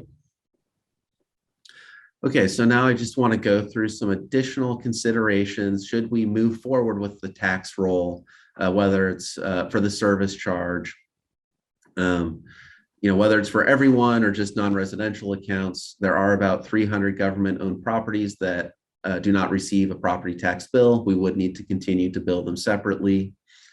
We would need to continue to have a process for directly billing service charges for new accounts that are connected during the year, because we won't have had a chance to put them on the tax roll yet. If, say, somebody connects to our system in October, we would need to still bill them for that year, and then they could be put on the tax bill in the next year.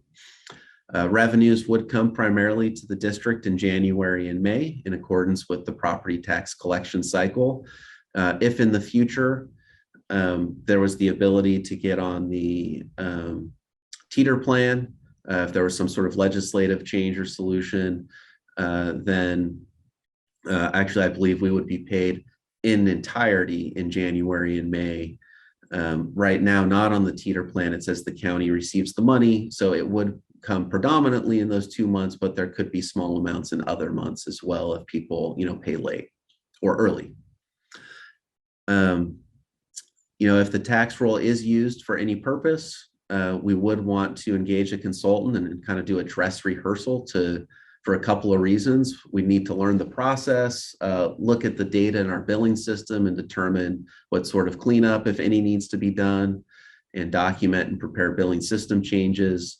The way generally it would work is the board would adopt a resolution in July, and then we have until early August to get that data to the county in a format that works for them. So we would want to engage in kind of a dress rehearsal, dry run type of process to make sure we understand how to do it.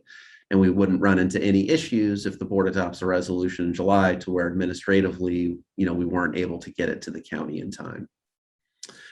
Another consideration, this is a rates process. If we do start collecting on the tax roll, I think we would want to consider realigning our rate calendar so that rate increases are effective July 1 to make sure everything can be appropriately captured in what's sent to the county each year in that annual process.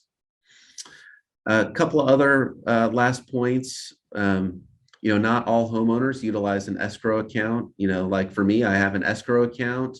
If the amount goes up or down, the bank has a certain reserve amount that it keeps in the escrow, and it can be balanced over time. Some homeowners don't have an escrow account. So if they do get an extra charge, that may, we'll want to make sure we're doing really good proactive outreach to our customers so that they can be prepared and plan for that, right? And then the delinquency is a simple majority vote to put charges on the property tax roll, but for service charges, it is a 2/3 majority, which for our board means it requires 4 board members to vote yes on a resolution. Next slide. So now we want to get into some of the delinquency information. We did receive some information from county staff that about 15% of properties actually within our 3 cities. So this data from county staff is specific to our 3 cities, that about 15% of properties pay their tax late.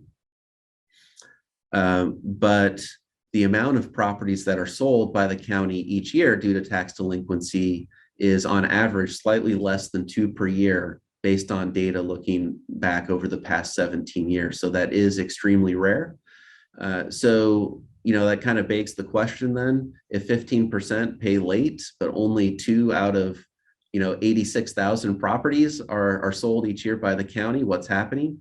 So that means either property owners are able to get current in less than 5 years, or of course, the other option is that property owners sell their property on their own schedule once they fall behind rather than getting all the way to the 5-year mark. And then I just wanted the board to be aware of what the delinquency fees are related to property taxes. And so, the annual property tax amount is broken into 2 installments, with the first one, I think, usually due late fall and the second one due in the spring. And if the first installment is not paid on time, it's a 10% fee of the total installment amount. Based on data I was able to find, I think the average installment payment for a residential customer in our service area is about $4,400. So $8,800 in annual property tax in terms of the total bill, including the taxes and fees. So the installment payment on average would be about $4,400. Obviously, people who bought their home a long time ago and are protected by Prop 13 pay less. People who bought their home more recently pay more. But that's the installment amount. So if you send a check to the county, if you're an average residential customer and you send them a check for $4,399, they will return it uncashed, and you will be assessed a fee of $440. If you pay your second installment late, it's another 10% fee of the installment amount plus a $10 fee. And then if you have not paid by the end of the fiscal year, it's a $15 fee plus 1.5% monthly interest. So that's 18% annual interest. Next slide. Mr. Wunderlich, if I could just make a quick comment. I think it's well known and practiced in the mortgage industry, and real estate, whether you're working with a broker, mortgage consultant, whatever, and having to get financing in the first place to purchase a new home. Property taxes are a considerable part of your own maintenance and operation of your property moving forward. And usually they will outline all of your annual future costs for maintaining your property, which is very helpful. So you get, your property tax bill, all your fire insurance, earthquake insurance, all the other insurance policies, homeowners, whatever you might want to have on your property. So it's totaled up so you can, easily forecast. And I know, people who purchase new homes right now, they set up their escrow accounts at their bank to cover, maybe $25,000 in all of the semi-annual or annual fees that they have to put forward on their property, which I think is very helpful, and it helps to prevent people getting into trouble down the road. And it's certainly taken into consideration by a lender when they're offering financing too, whether you have the ability to make these payments moving forward. If I could quickly add on a point. the convenience of having an automatic adjustment by an escrow is not universal, but it's an option you have. And the mortgage companies will, for you, if you request it, will make the automatic adjustments. But your property taxes change every year for everybody. They go up 2%. So there's going to be an adjustment. It's not that they're going to see, and everybody every year has to adapt to the adjustment, whether it's done automatically or not. Yeah, so those comments are absolutely correct. I think the point I was trying to make is that somebody who does not have a mortgage, maybe somebody who's lived in their home for a very long time and has paid it off, or somebody who for any other reason doesn't have a mortgage may not have the benefit of an escrow account to help them manage some of the fluctuations. Even with the escrow account and automatically adjustments, they sometimes the escrow account they could misgauge because they have to make the payments themselves if the escrow account doesn't do it for them in an automatic manner. And the total dollar amount of the average property tax bill, if you're buying a new home, $1.2 million is the average value of a new home. $12,000 a year in just the base 1% tax, plus another $3,000 to $4,000 in other bonds and other issues. You put the water bill on top of that and the hundreds of dollars, and no more than 1,000, you are a small fraction of the total bill. And the water doesn't drive it. So this is actually the last slide on this section of the presentation. I just did want to remind the board also what sort of delinquency fees we charge. So kind of the whole process from late fee through door tag, disconnect, and reconnect would add up to $91 if a customer went through every step in a delinquency process. So I just, the amount of charges we're talking about are relatively minor compared to the typical property tax bill in our community. But to the extent a customer is unable or a property owner is unable to pay their tax bill, I just wanted to make sure everybody was aware of kind of what that meant. And so that does conclude staff's presentation for this section, and happy to receive any questions or feedback. I just wanted to say real quickly that I had to laugh a little bit when I got the letter from the county assessor saying something to the effect, "Happy homeowner, guess what? Property values really went up this last year, and so did your property value. Here's the new property tax you're going to have to pay for the forthcoming year." But it was like, congratulations, your property value increased, but now you owe a lot more. But it's capped at 2% under the Yeah. Proposition 13. Hey, John, I'm just joking about it. Okay.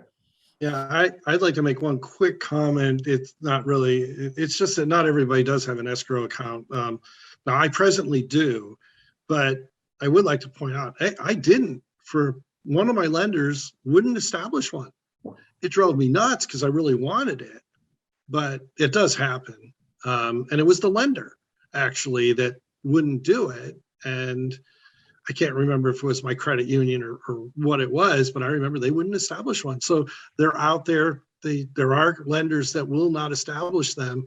And, it's annoying when you got to pay that bill when it comes due.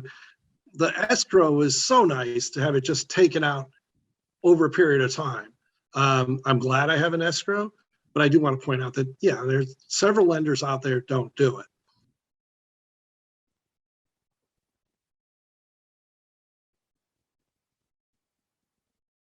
Okay. If I think I don't know what point we are in the conversation, but my understanding is 3 votes of the board can modify our collection process in the sense of the how do we collect delinquent bills? 4 votes of the board are required for us to put a service charge on the initial bill, and it's only the service charge we're talking about here, not the commodity charge. Yep, that's 100% correct. So this is a service property related fee that is, and if properly allocated, should be about 80% of our total income. Makes life so much easier and so much easier to deal with the person who's actually paying the utility bill for consumption purposes, to be able to work with them. If you reduce the bill, the size of the bill our staff is trying to work with to 1/5. That is equity. And I would hope that we get a third vote, at least at this meeting, to terminate the practice of turning unpaid bills over to collection agencies and put those same unclaimed bills on the property tax, where we'll get paid. We're only getting 25% paid. And when our current practice of turning it on to the collection agencies is we write it off as zero, and we hope to get a little bit back when they are able to strong arm the individuals out of some money. Yeah, if I could just add one point of clarification on that too. When a customer closes their account, we can't use the tax roll for that because they no longer have a relationship to that property.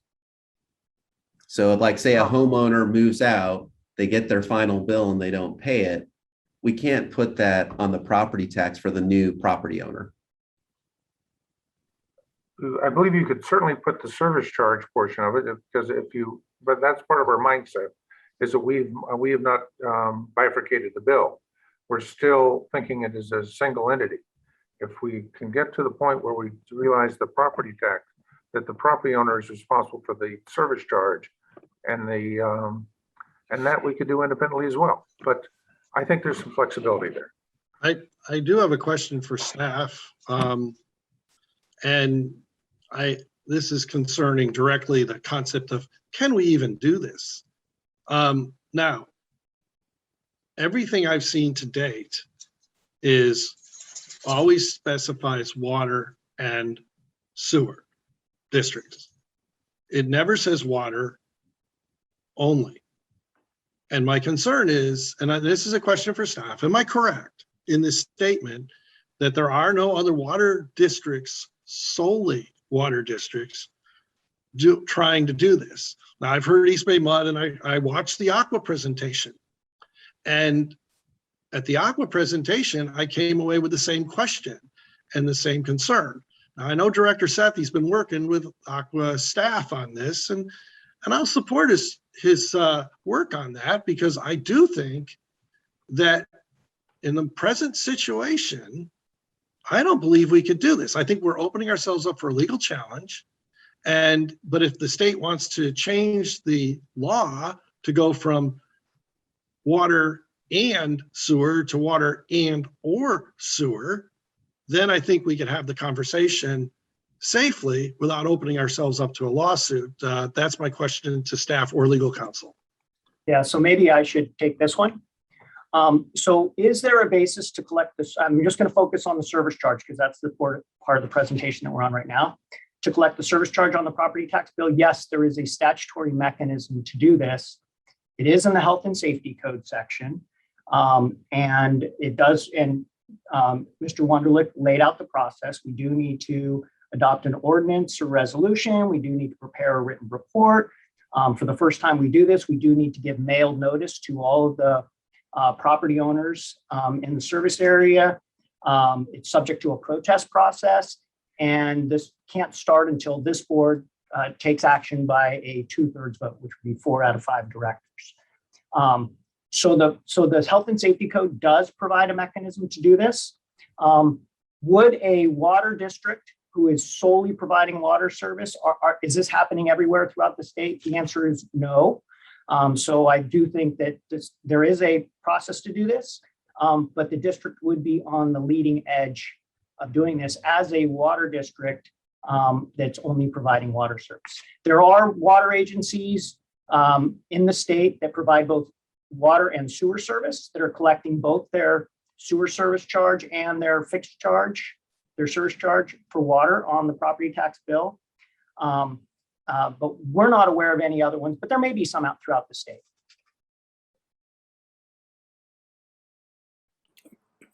I'd like to add to Mr. Miyake's comments, and we've gone back and forth on this, so Mr. Miyake understands where I'm coming from. Part of the arguments I've been making to the Aqua committees is that we are at least 100 years and up to 120, 40 years away from the definitions of our own industry.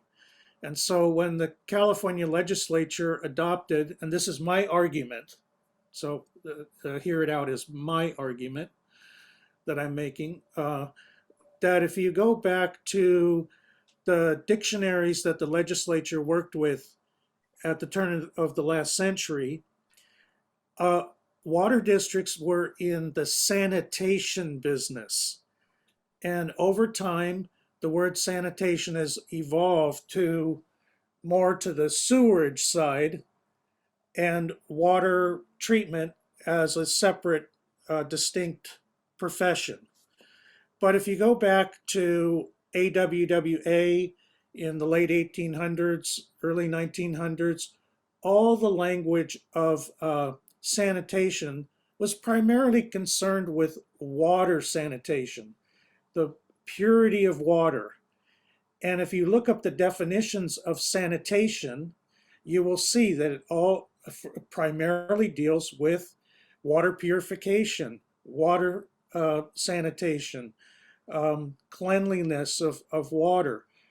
It was only in the around 1908 that the first introduction of chlorine was made back on the East Coast, and it took them, really up until the 1950s for most urban areas to have chlorination of water, which eliminated cholera and typhoid and a lot of other pestilence and diseases that were in the water, and made it safe for people to drink.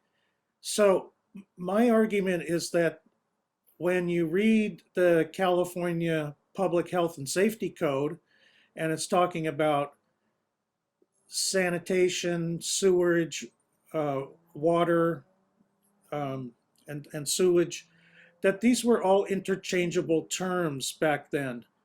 And sanitary engineering is actually what us as a water district are involved in.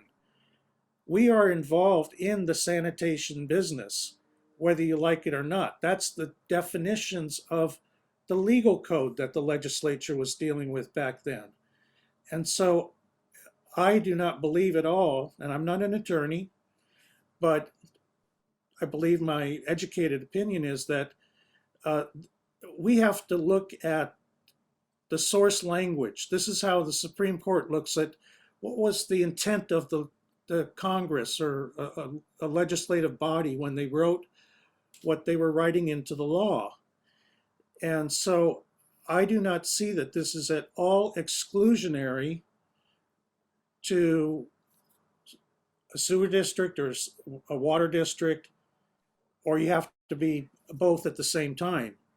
And this is the discussion I've had with other attorneys around the industry, and Pat talked to one of them, the one who made the Aqua presentation, and he says, it's the law is presently unclear by the definitions that we currently work with, and it's never been tested in the courts, as Mr. Miyake has informed our board.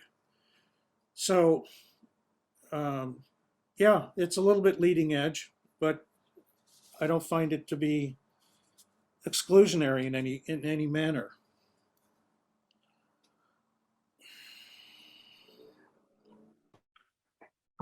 If I could make a comment, if the legality of the issue and then potential need for additional clarifying legislation is the point, that we can address. It may take us another year or so to get legislation through with the legislative committee, of which Pat Miyake is a member of. That could be done. If it's a more basic view that you don't change for the sake of, for any change can't be discussed, then we have to go to the electorate.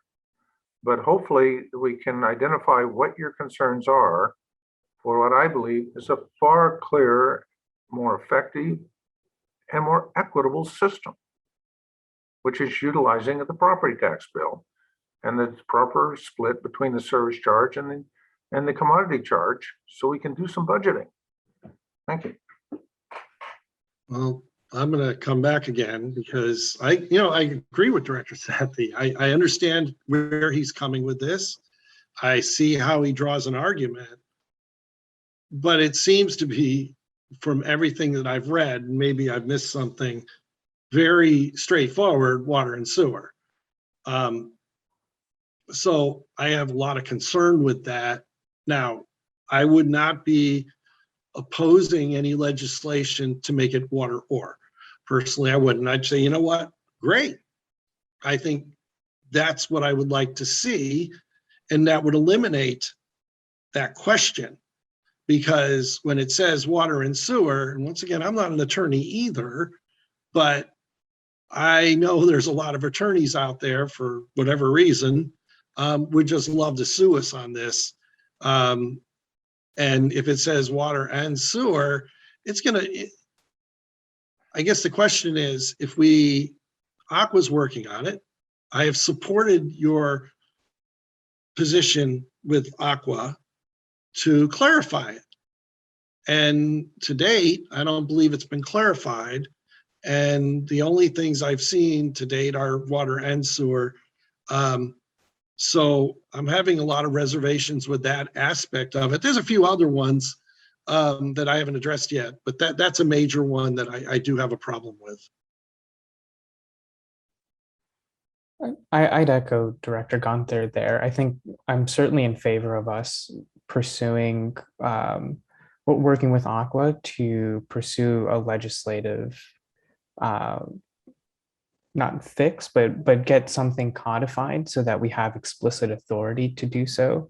I'm certainly in favor of that. I think right now I do have some concern about potential risks associated with us being kind of on the bleeding edge here, and testing our own legal authority to move the service charge to the property tax bill. But it's not something I'm wholly opposed to. I think the major concern for me is kind of the legal question around it. The other aspect that, of course, we hear a lot about is transparency, and I think there's reasonable arguments to be made on both sides. I think Director Sethi and Director Weed have made pretty cogent arguments on why we would consider this to be a little bit more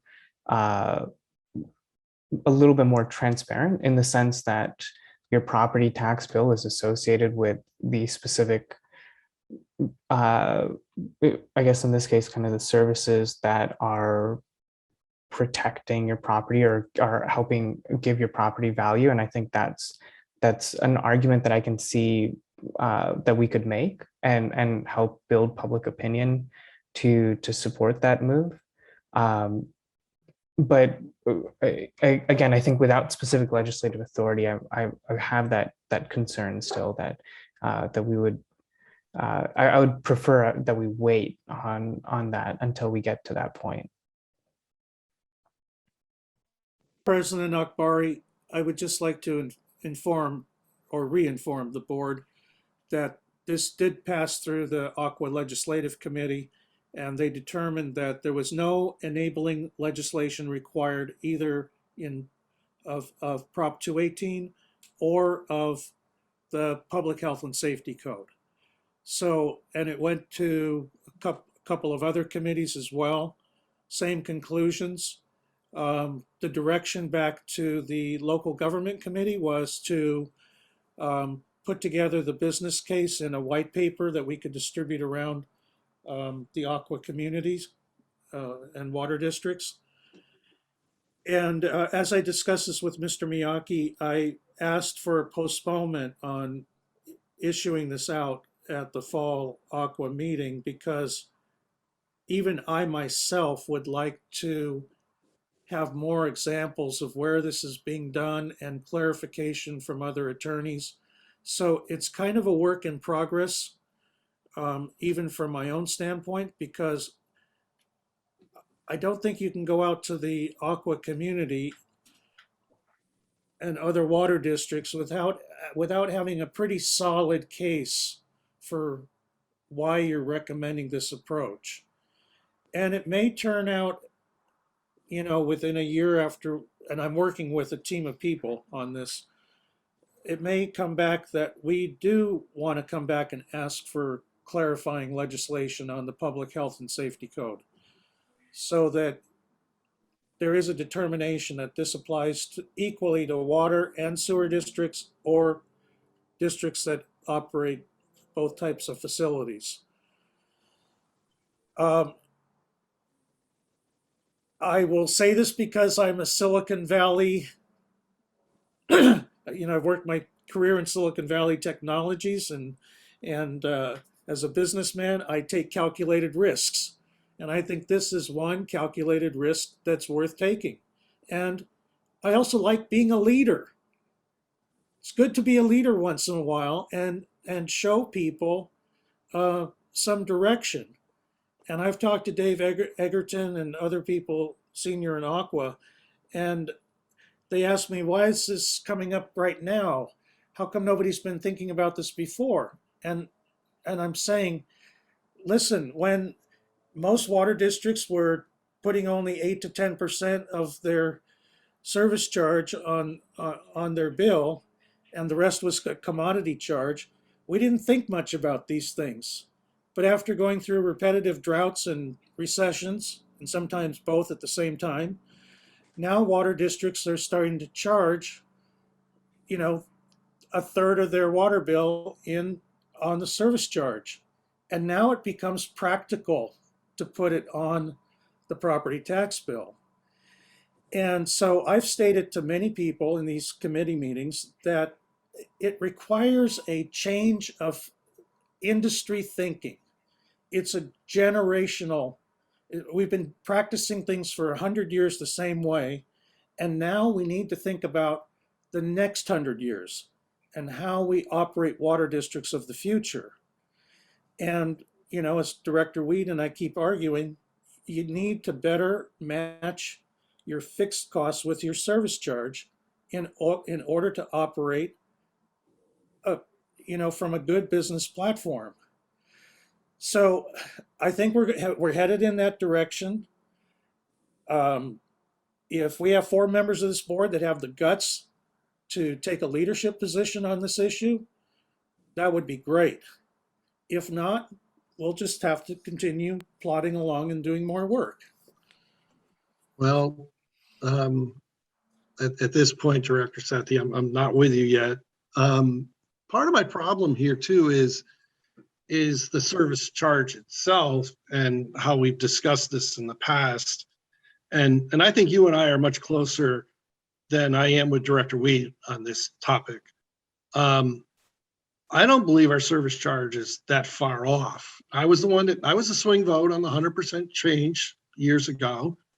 I still support that decision. I'm happy with what I made. And I agree that it does help us steady it out. But I don't think we're that far away.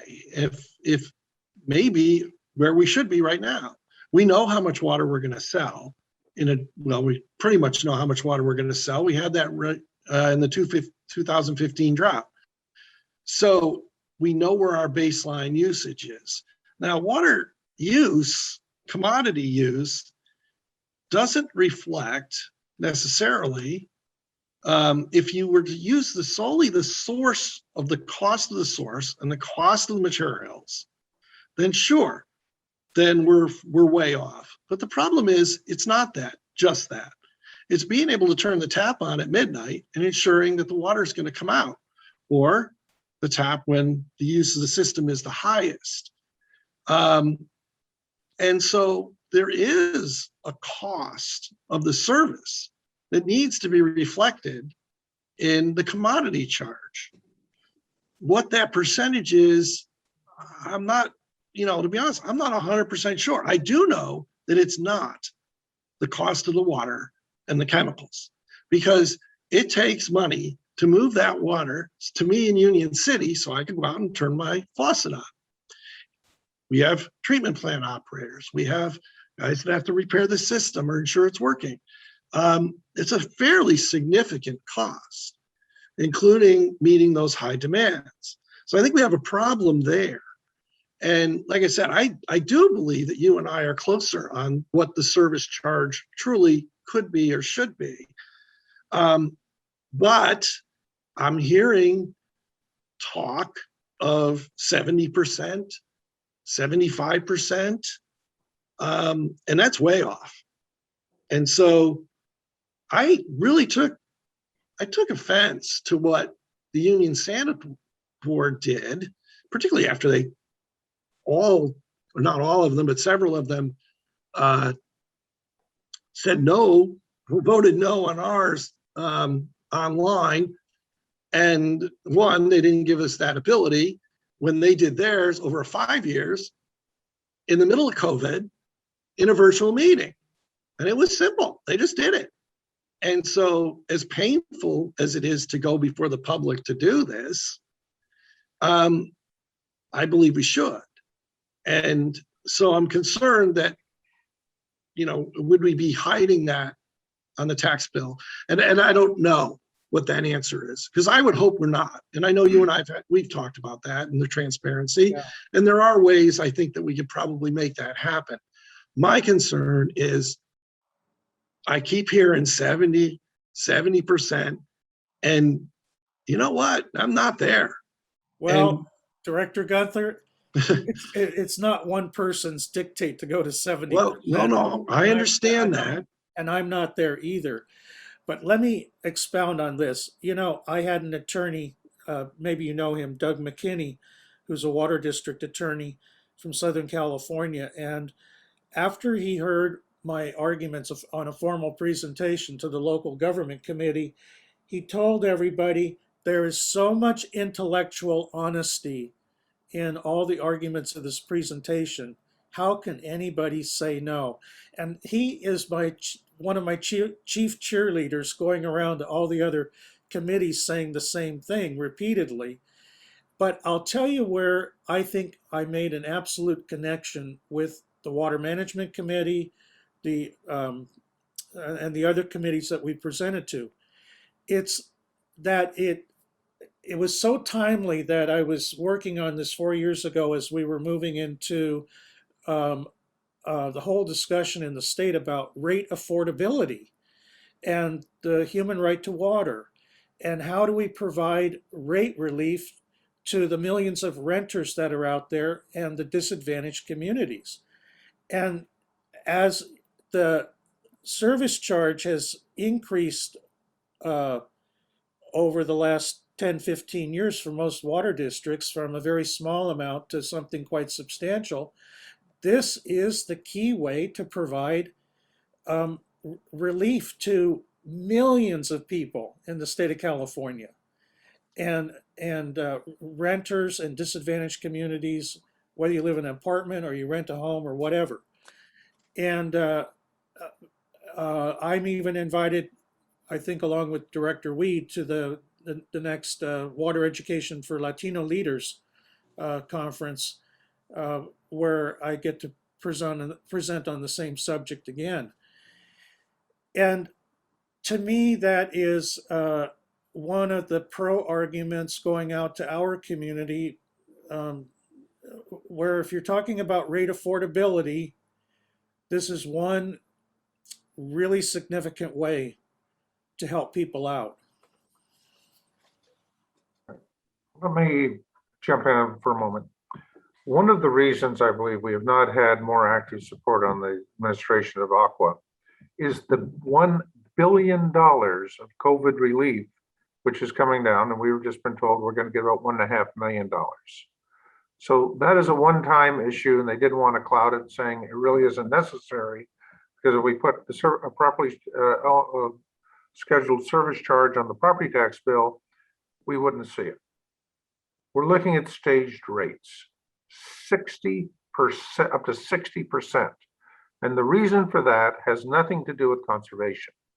It's up to a 60% shortfall in revenues because of the dysfunctional rate structure where we don't match our variable cost with our variable income. We're at 66% fixed cost. We're only charging maybe 28% at this time. As the way it is coming out, it's an inverse. from a business case, an incredibly dysfunctional way to run an enterprise district. Director Weed, with all due respect, if you can't just say the variable costs reflect the cost of the water that comes out of my tap. Now, I understand there's property value to have a good water district and have the availability of that water to come out of my tap. And, you know, quite honestly, I could actually see at some point, maybe that going to the tax bill. However, 60%? No, because it costs money to get that variable rated water to my tap. We have a certain fixed That's cost, not. whether we serve a little bit of water or a lot of water. President, Well, may And I? that is what I want to bill on the fixed charge. And the variable cost, the water, power, and chemicals, is what changes when you adjust so that your bill becomes 100% variable. And we give a direct and 100% volumetric. And that is an honest way to do your billing. What we're doing now is not, because we're well off of the 100% volumetric charge. So I want to make sure we give Director Huang an opportunity to opine as well. And then I did notice that we received a comment in the chat from a member of the public. So we'll read that out after as well, and we'll open it up for members of the public to weigh in as well. But for now, Director Huang. Thank you. So first of all, from the legal point of view, I do support going through ACWA, have a clarification in our ability to collect our fixed charges in the property tax bill. It's definitely good to have a clarification. But I'm just going to say that as an attorney I used to work with, used to jokingly, when I asked him, what does this law says? And he would turn around and say, what do you want it to say? He basically told me it's subject to interpretation. Usually it's set, the certainty is set by case precedents. So basically somebody has to get sued, win or lose in court, and that's where you could tell for sure what's going to happen. I am fine being a leader, but I would have problem being a leader in this issue, being out there, being sued, knowing that our legal fees go in hundreds of thousands of dollars. We just spent a lot of time talking about collecting about 140K in delinquent bill. And at the same time, we're subjecting ourselves to liability and legal fees that could way exceed that. That doesn't make sense to me. So from a legal perspective, I'm okay with clarification and pursuing that path, but it's not a risk that I personally believe that we should subject the district's customer to, that potential additional legal costs of being sued. In terms of affordability, we heard a lot about moving the fixed charge to the property tax would be affordable for our renters. It is true, our renters will see a much smaller bill. However, the fixed charge component will go to the landlord, and unless somebody will tell me that there's a way to guarantee the landlord will not pass the cost back onto the renters, it's a wash for our renters, right? They have to pay the same. It just, instead of paying the water district the entire bill, a portion of it goes through collected by the landlord. So we're basically telling someone else to do our dirty work for us. That doesn't make sense. And that doesn't really improve affordability, in my opinion. In terms of transparency, I have great concern. Most people react very instinctively and quickly when you tell them that their water bill is going to go up by 10%. It is a tangible number to them that they can see. In a $4,500 property payment, going out by a few $100s, that doesn't really trigger, right? Plus they see it much later at the end, way after our Prop 218 process, right? That would, to me, taking away an ability for our customers to more directly communicate with us. As Director Benster has alluded to, it's definitely uncomfortable for the five of us to sit up there and trying to explain why we're increasing fixed charge by a large amount, by an X amount, right? That behooves us as directors to make sure that staff has good justification for the increases. And we looked at all the projections and all our commitments. putting in the property tax bill, kind of taking away that part. So I definitely have problem putting the fixed charge on property tax bill. So I definitely will be a no vote, not from both the legal perspective, the potential liability, from affordability issue. I think that is a wash. I think we should focus more on how to improve our Help on Tap program to make a more direct improvement to help our customers. And in terms of transparency, I definitely have a lot of concerns. I think a good example really is when Union Sand did their, I think it's 7% over 5-year increase, and so few people showed up to their meetings. I have concerns. I want to make sure this is transparent. We work for our customers, and we should do our best to make sure that our customers, their interests are protected and they have the ability to make comments and express their opinions on the path that we're taking. So thank you. Thank you, Director Huang. We did have a comment from a member of the public. I don't know if Fred wants to speak, or we can read out his comment for the public record.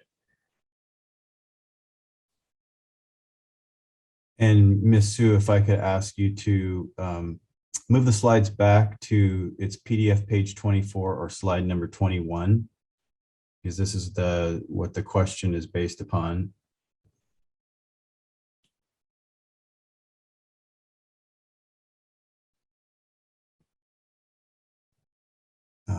Let's, I think, a few more slides forward to slide 21.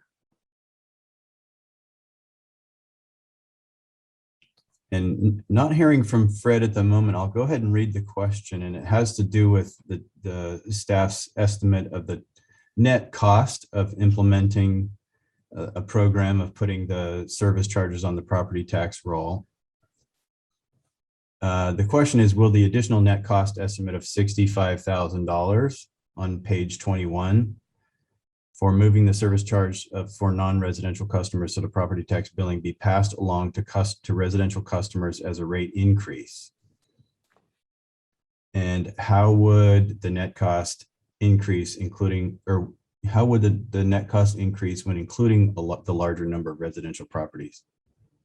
So I'll ask Mr. Wunderlich to correct me, but I think the net cost of $65,000 would be an increase to the district's cost of service. And so that would be part of the total revenue requirement of the agency. And so, yeah, it would result in a small increase in what our revenue needs would be, and that would be reflected in rates. And Ms. Sue, I think we're a few more slides. Number 21 is the one we're headed for, Marion. It's the slide number itself. It's PDF page 24 and slide number 21. That's where the total $65,000 net cost is shown. One more. Yeah, I think it's, yeah.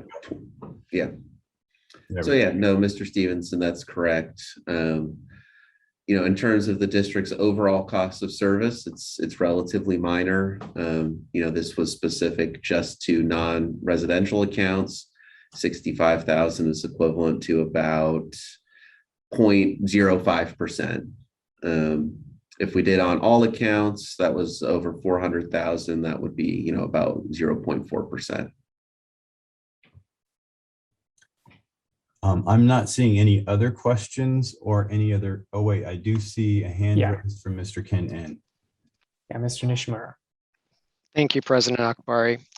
Once again, I think we are, part of the discussion is jumping ahead into a future section of tonight's workshop, which has really to do with the allocation of fixed versus variable charges. But focusing back on the immediate question at hand, which is whether or not to move collection of the fixed charges to the property tax. I just have to ask why. And I think, you know, some of the comments were quite telling and really focus to my concern, which is the lack of transparency.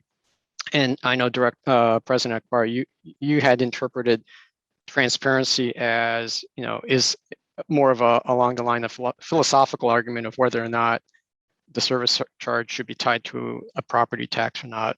By transparency, I'm really looking at whether or not the customers are going to adequately see notice of this and be aware of what's going on, right? So, I think one director sort of said that, when doing or when opining about the relative magnitude of the water proposed service charge on a typical homeowner's property tax bill, it's small.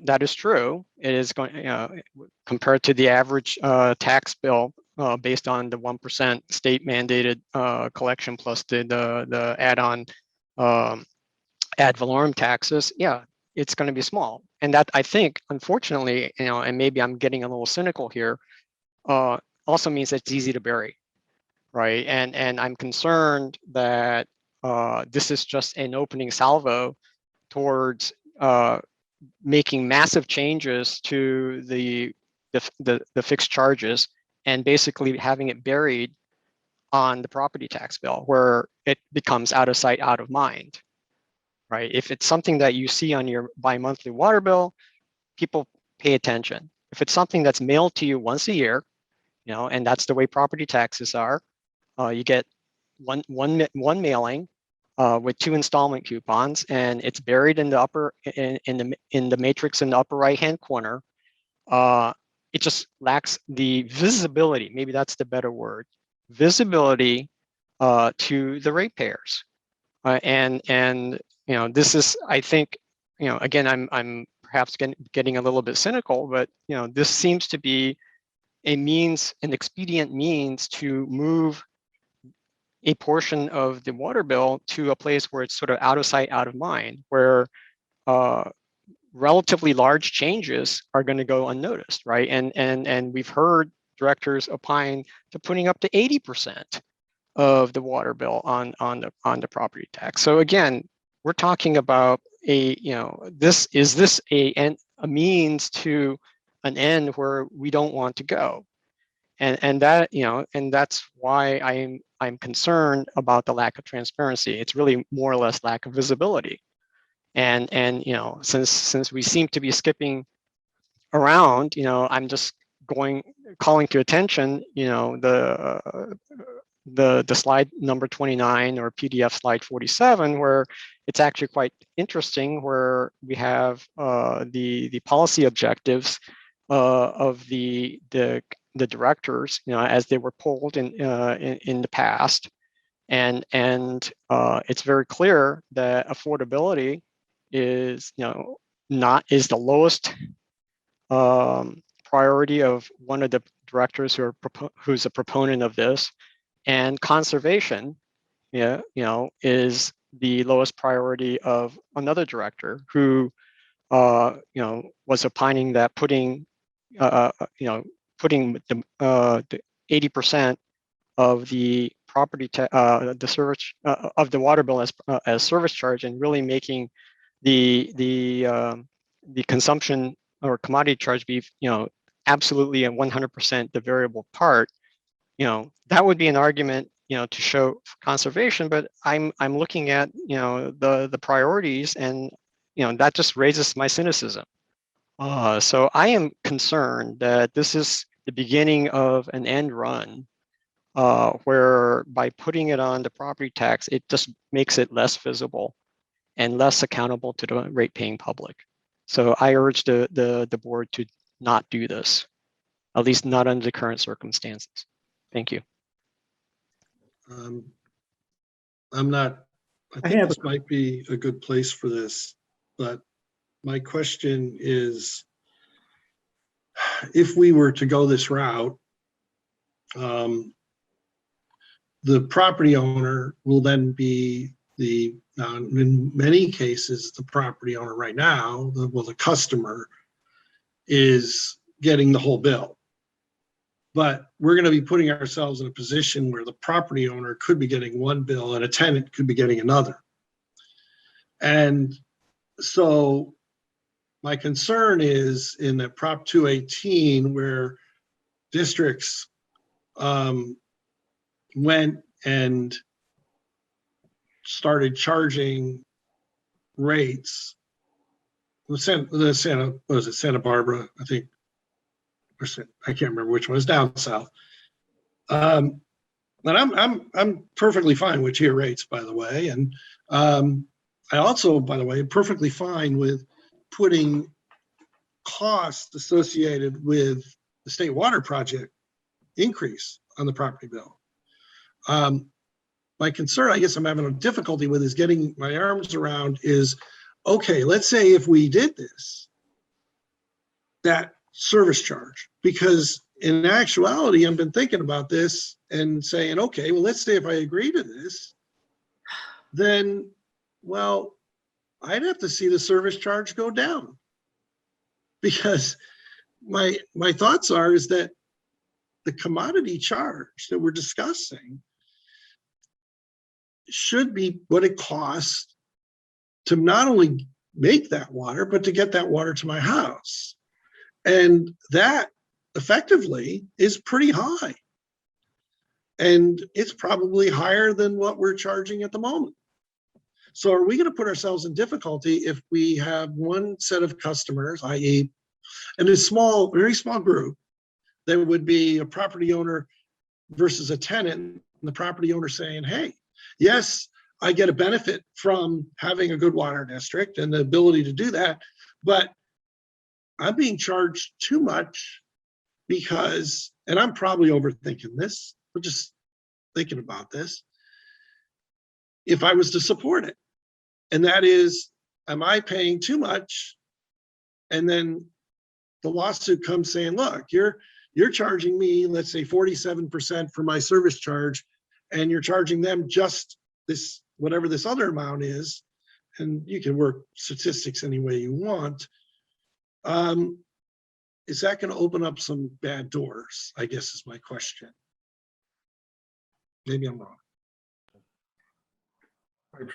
I trust that was a rhetorical question, so if I could make a quick comment. We need 4 votes to put a service charge on the property tax bill, even though it's been shown as being a yellow light. But for delinquent charges, we have a green light. We have a lot of flexibility. So on a small subsection of this, can we get 3 votes of the board that would ask staff to come back and give us alternatives to turning over bills to collection agencies? And one of those alternatives is to put it on a property tax bill. Right now, we're writing it off. It would avoid the write-off, and it would be a much more equitable and less onerous method of collecting bills, which we have determined are not collectible on our part. Thank you. So You've got your second vote right here. if I could just again remind the board, though, that today a customer is only referred to collections once they move out of a property. So if we were to try to put that on the property tax bill, we would be putting it on the tax bill of that property where that person no longer lives. Yes. And so, that would be part of the service agreement, necessary modification. It would be necessary to do that. But to chase people down on a unpaid water bill, or we simply stop the practice and eat the money and put it into an unpaid account. We don't have to go to a collection agency. right. So that's just the concern, is that that person's moved out. So we're now asking the next property owner to pay for the unpaid bill of the former property owner. Well, and 80% of it is property related in our actual cost by any academic or practical evaluation. Mr. Wunderlich, President how Akbari, much I believe further Mr. do we James have to has a go here point. on this portion of the presentation? Staff has completed its presentation for the service charge, collecting service charges on the property tax roll. Really what I think Director Akbari is the only director we have not heard from yet. And so but we have completed our presentation. So as soon as the board deliberations are done, then what I would suggest once we finish this item is perhaps we take a quick break and then come back for the final topic, which is fixed and variable revenue recovery. In my comments, what I meant to imply is that I'm not there tonight for moving the service charge under the property tax bill. I apologize if that wasn't clear. Okay. I also did We were notice. trying to get clarification on moving this other charge. Oh, no, I'm not there tonight. I think I would be. The delinquencies. Right. No, I'm not there on that portion. If that was Are you willing to have staff come back, as Director Weed suggested, with some more refined proposals as to how we could possibly move forward? Because this only takes 3 votes. Right. Yes. I am open to exploring other options. I think Mr. Wunderlich suggested using the Help on Tap program, for instance, as being one option. And so I would be in favor of that, of staff coming back with some proposals there. Okay, I think we've got direction on that, and we will come Hold back. on. I know we do have a on that member of the topic. public, Thank you. Mr. James, who's been meaning to make a comment. I want to make sure that he is able to get that in. Sorry about that. It's not a big point.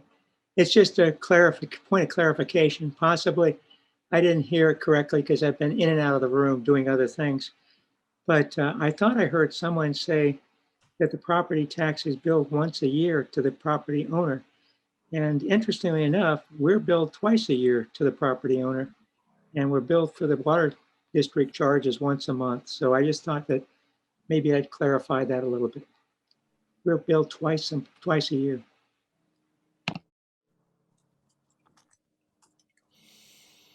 Director Akbari, I believe it was I that made that comment. Yeah, the way it works is you get one bill a year and you pay it in 2 installments. I think is kind of the nuance there. Right. So I just want to confirm, Mr. Kin, and you still have your hand up. I didn't know if you had another question or comment to make. Okay, it looks like it's gone down. My mistake, but I was going to respond to that question, but I think Mr. Wunderlich responded correctly. Or had Okay. President Akbari, I would suggest we take a break, and I need a few minutes to mourn a Dodger win and a Giants loss. Yeah, So the game's over. Okay. absolutely. I think if staff has all the direction they need on this item, then absolutely, I think we should take about a 15-minute break. I have 6:45 on the clock, and we can return around 7 o'clock.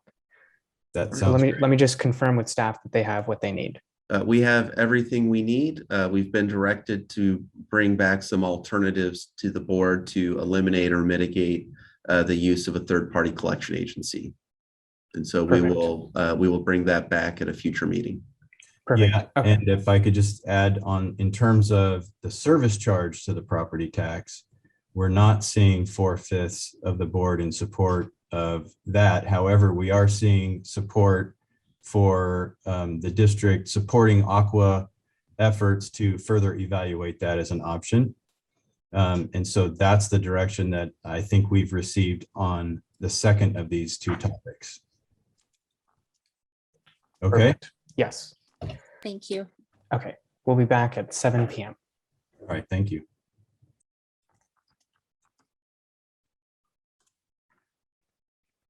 Presentation back. Wonderful. Looks like we have all of our directors back. Let me just double check. Yeah, got everyone. Perfect. John, am I handing it to you, or is this Sanjay's portion now? So I'll go ahead and do a little introduction here. So we've now kind of completed the first 2 sections of the presentation for this evening, and now we've kind of got the 2 remaining sections. The next section will be presented by Raf Tallis, and specifically, they're going to be presenting a couple of alternative stage rate scenarios based on some potential state action that we've heard whispered about that could happen that does not align neatly with our water shortage contingency plan and the specific percentages in that plan that would be reflected in the previously presented stage rates. So they'll go through that. There were also some comments at the last workshop about whether the current fixed variable revenue allocation and how different groups of customers may be affected differently depending on how we approach the next rate increase, about whether that suggests any concerns with our cost of service. And so Raftalis did go back and do an analysis on that. And so I will go ahead and turn it over to Sanjay now to go ahead and provide the presentation on those topics. Thank you, John. Good evening. I just want to make sure everyone can hear me clearly. All right, thank you. And I don't need to say if you can see my screen because you can see the screen already. So we'll get started with our presentation. Next slide, please. So first, we're going to talk about stage rates, as John mentioned. Next slide. And as you may recall, we talked about this in the past, that these are stage rates are basically emergency rates that can be implemented during identified emergencies. These emergencies are in the district water shortage contingency plans. It does identify 6. Disruptions could include drought, water shortage emergency, supply interruptions from natural disasters. It's always important to, whenever designing these things, to be consistent with other documents. So we're consistent with the urban water management plan. It does require a board adoption for the stage rates, and then customers will have a 30-day notice. 30-day notice prior to implementation. It's also important to remember that these are the maximum that the board could implement. So even though the board adopts them and the board declares a certain stage, it doesn't have to implement them. So this is just a tool in the tool belt to help you, assist you navigating through the challenges, the unforeseen challenges of the future. And as we all know, there's lots of unforeseen challenges. Yes, please. So in the past, we only had the ones that were in dark. But because of the state mandate, possible mandates that are maybe coming out, we did design, as requested, a 15% and a 25%. So as you can see, that's a 2A and 3A. So we have these different stages now. We have the 6 original stages and then 2 hybrid stages in between in case the state does mandate different amounts. What this shows is a % reduction and the acre feet reduction. Next slide. So based on that, what we do then is take into account the reduction in revenue from the commodity. We also do take into account the reduction in cost from purchasing water. So we go through a pecking order. You do have different sources of supply. We start eliminating the more expensive sources. So we do have a net savings. What we're showing you here is the stage rates. We call it unit stage rate. This is for, and then we have the inside commodity rate. And then we have the total rate that the customer will see at the different associated stages. That's inside. The next slide presents the outside.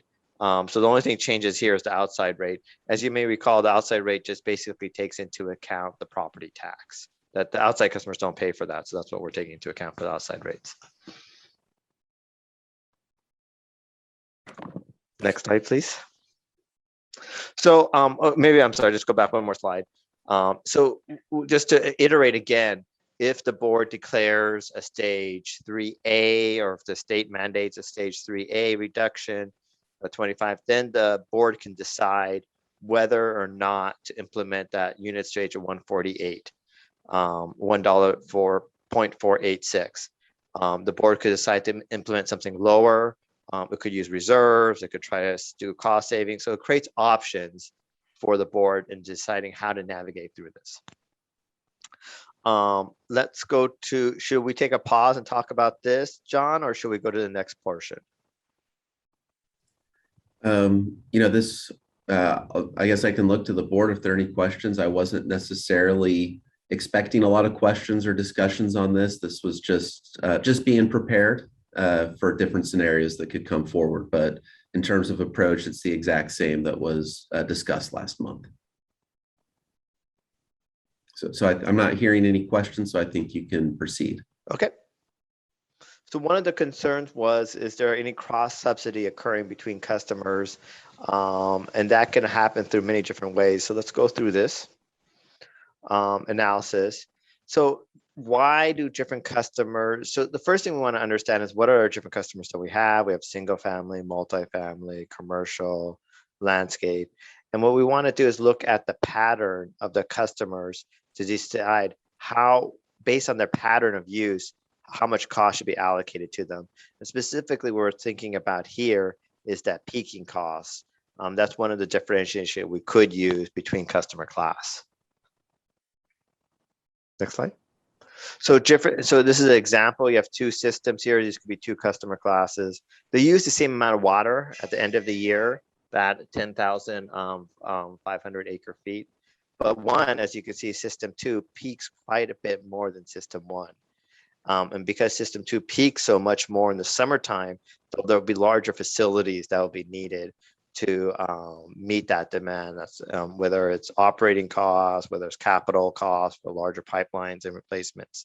And so that's the logic and rationality to potentially put more costs on certain customer class based on their peaking. Next slide.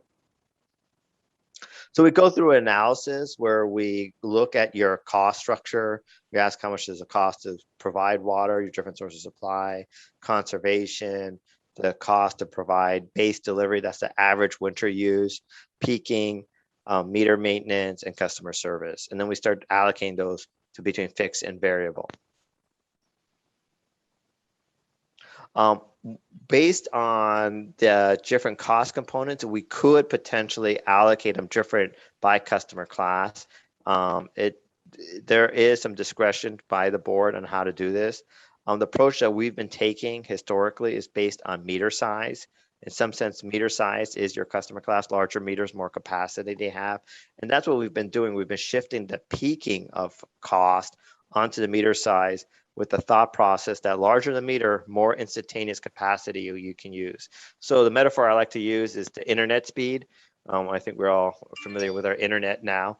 And there's different services that you can buy. So larger internet speed, more cost you pay, more capacity you have. Same thing with your meter. Larger the meter you have, more capacity, more you can use.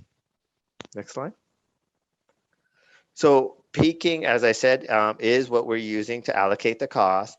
There is a small fraction of the peaking cost that is on the commodity, and that is to maintain the fixed variable revenue proportion. So there are some policies here where the board could decide to move costs around between fixed and variable. And that is why you see many agencies out there. When you look at different agencies, you'll see that some have a very high fixed cost, some have a very low fixed cost. There's a whole gamut of different things agencies are doing, and they're all complying with Prop 218. And that's because Prop 218 doesn't say specifically this is a fixed, this is a variable. It just says it has to be proportional to the level of service. And that proportionality, there's, in our viewpoint, there's some discretion about where you can collect that. Oh, and as long as it's reasonable, that's the other thing that we need to look at. Yes. So what we've done here is we have these components, as I mentioned. We went through this cost of service. So we have water supply, that's your blended rate. You have your base, that's basically the average use. There's that peaking cost. There's the revenue offset from property tax. And then there's the rates. As you know, there's the outside customers don't get the revenue offsets, which is the property tax, as stated below, the 1% property tax, state water. Now, you could theoretically, if you wanted to, start saying, well, within the customer class, I want to differentiate water supply based on beneficial use argument. It gets a little bit slippery there, but you could do that, especially if you want to do tiers. With tiers is more appropriate. By customer class, it gets a little bit more challenging. Theoretically, you could do that if you like. Delivery is basically delivery. Peaking is where you could do it by customer class. You can look actually at the peaking. Revenue offsets, we usually always suggest allocating it to every customer class. Again, for the gift of public goods argument that you heard earlier, we don't want to violate that. Next slide. So what we did is we're starting now to design, look at two customer class, residential, non-residential. Within residential, it gets sort of interesting because you have to ask yourself, are we talking about single family and multifamily? So we looked at it both ways just to see how the results change. All other water use is considered non-residential. So one of the things is as I mentioned, we shifted most of the peaking costs on the meter size, which makes sense because larger the meter, more instantaneous capacity, you have more peaking you could do. It's the ability to peak. But there is some peaking on the commodity. It isn't much. As you can see, it's only 12 cents or almost 13 cents. And so we're really just playing around with that 13 cents. And there isn't that much difference in peaking. So we have here average use, max use, you have the peaking factor. The average for the system is 1.38. And if you look at relativity, so okay, residential slightly peaks more, 1.43. This is only single family, not multifamily. Multifamily is in all non-res. That's 1.33. So then the rates just go up by a penny. So, I mean, or half a cent for residential, and it doesn't really change because just because of how many you have to go out so many digits in order to see a material change. Next slide. So multifamily, then we say, well, let's put multifamily into residential and see if that changed anything. And again, you see that it's such a minor change. You know, now it's a 1 to 2 cents difference here between these customer class. Next slide.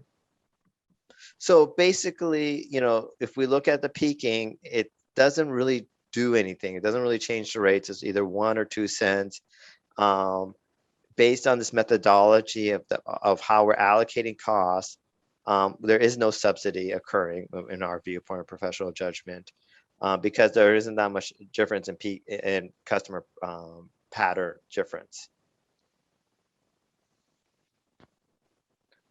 I think that's it for our section. So if there's any questions, I'd love to answer them.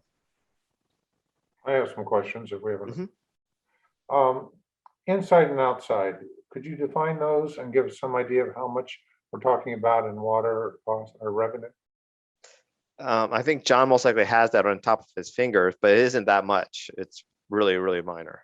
Yeah, the outside is a very small handful of customers that I believe are in the city of Hayward boundaries. And so they don't pay the property taxes. I believe that's restricted to just the 3 cities. And so they pay that higher rate, but you're talking about a very, very minor amount of consumption with maybe 20 to 30 customers. Okay, so inside the district is what you mean by that, not indoors. And it's probably less than 1%. So I don't know that we even need to consider it in our charts. Next, did we do anything? Last time, the reason for stage rates and all of this in the past has been because of a loss of revenue. In the last drought, we had a $60 million shortfall over 3 years that we had to make up. We did part of it with a rate surcharge that generated 12.4 million of that. And we did it through some other techniques. But we had to come up with 60 million. Did we do any effort to quantify it in the larger scale as to how much money we need to come up with to pay our bills? Because we have this funk. Okay, well, that's the next question. So we did take into account the lost revenue. So you're correct. There are 2 components. One is the fixed costs. There are some fixed costs that's covered on the commodity. And that's, you know, when consumptions get reduced, there's a reduction of that. There is also a reduction in cost because you're buying less expensive water. So we take those 2 net effects into account. This keeps you whole financially in your net income. So when the drought hits and you have to ask customers to cut back, you have a couple of choices. You have one choice, which is you could use these stage rates. The second choice is that you could say, we're not doing stage rate, let's dip into reserves, as long as your coverage ratio is good, which you have very healthy coverage ratios. Third one is that you could defer capital projects or try to cut operating costs. Most likely, you'll do a combination of all 3. We did a rate surcharge, and we also had an accounting change where we started to book some of the money we got for facility projects. But in any case, it's a revenue, not a conservation issue that's driving the stage rates. It's making up for the shortfall of revenue. If we properly balanced our variable cost to variable income and our fixed cost to fixed income, we would not even be discussing stage rates. Would that be correct? You are correct that if you covered all your fixed costs on the meter, and you would have a much lower commodity. And then in this world, I call it financial utopia, as you ask me to cut back, that cutback would also be equal to the savings. Now, one of the challenges, as we all know, is that fixed charge will be much higher, most likely be double that you currently have. And then it comes into the question of affordability, ability to control the bill. And so those are the things that we, as the board member, you will have to wrestle with. That's why the affordability argument for the individual customer, particularly the economically disadvantaged, that they only get the portion of the bill that they're using. If they reduce their use by 10%, they see a 10% reduction in their bill. Now they might be a 4 or 5% reduction in their bill if they do a 10% reduction because of this. Yeah, I'm sorry to interrupt you. We did have, we don't have it in this presentation, but we did show in a prior presentation the impacts of cutbacks. And one of the things, the beauty of this approach is, one of the challenges in the last drought, and as you may all recall, is that we asked people to cut back, and then in some communities, water districts, people's bills actually increased. So you asked me to cut back by 10% and my bill increased. This approach that we are presenting you doesn't do that. So we did show that in the last presentation, that if someone cuts back and does what they say you ask them to do, their bill is pretty much the same. I mean, it doesn't really, if you want to get into nuances, yes, it is slightly different, but in all sense of purpose, we're talking about like 50 cents to $1 swing either way. Well, we can argue that at a later time, but in this case, since the rates are much higher, if we have a similar type of drought that we had in 2015, we're in a $60 million shortfall. We might see as much, depending on how much conservation we encounter, but the conservation we're requesting in these charges is equal to the conservation, the 21% conservation we had last time. So we're now looking at trying to come up with up to $100+ million shortfall in 3 years' time. And that's the reason for the surcharges. Because of the dysfunctional rate structure that's going to result in a well over $100 million shortfall in a 3-year time frame. My point. Thank you. Mr. Gore, can you go back to the beginning of your presentation, and then I'm going to tell you to stop on a certain slide.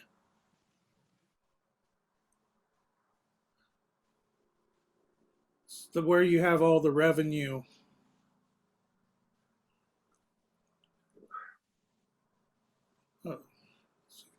Wasn't there a revenue slide? There's a slide that shows you that. Right there. Yeah, that's the acre feet. Yeah.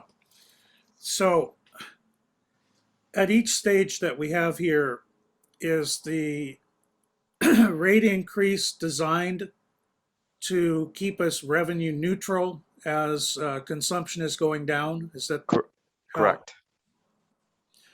So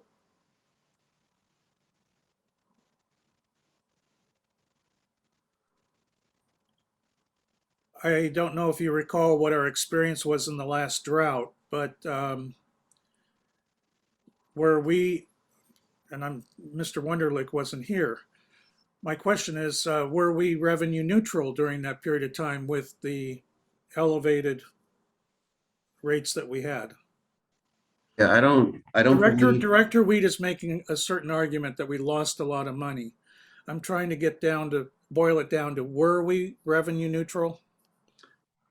So I don't believe that the surcharges implemented 5 years ago were intended to be revenue neutral. I think kind of baked into those surcharges, like they weren't at the level that would keep the revenue neutrality. It was my understanding, although I did come in after the fact. So Sanjay, I don't know if you have a different recollection. Well, let me quickly quantify that for you. We had a $60 million shortfall. We raised $12.4 million in our rate surcharge.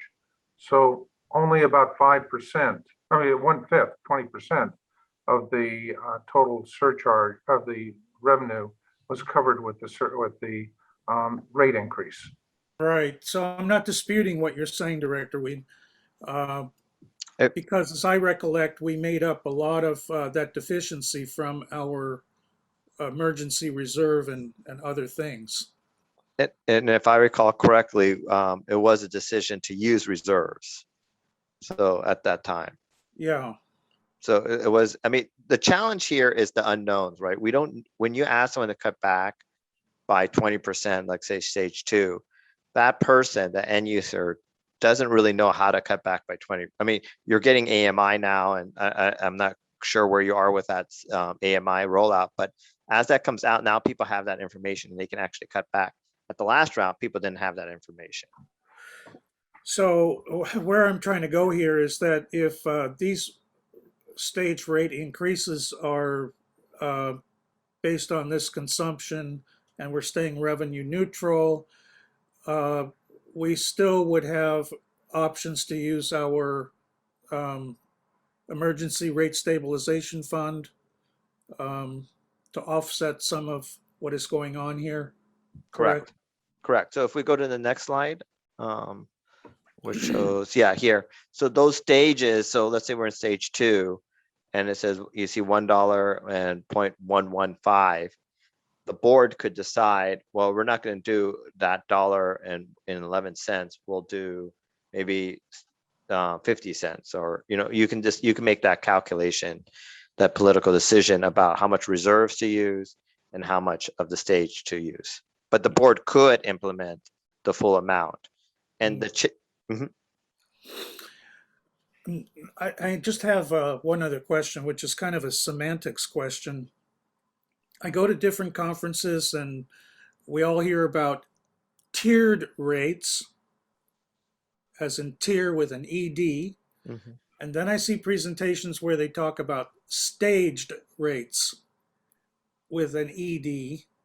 And then in other presentations like yours, I see stage rates. Is there a professional colloquialism around this term that is used in the industry? Well, no, unfortunately. But I think this is the proper terminology that we're using here. Stage is stage, and tiered would be a tiered, like right now you have a uniform rate, and a tiered would be if you wanted to have the first unit one price, the second unit another price. Have you ever talked to your colleagues about the use of stage versus staged? To me, stage and staged means the same thing.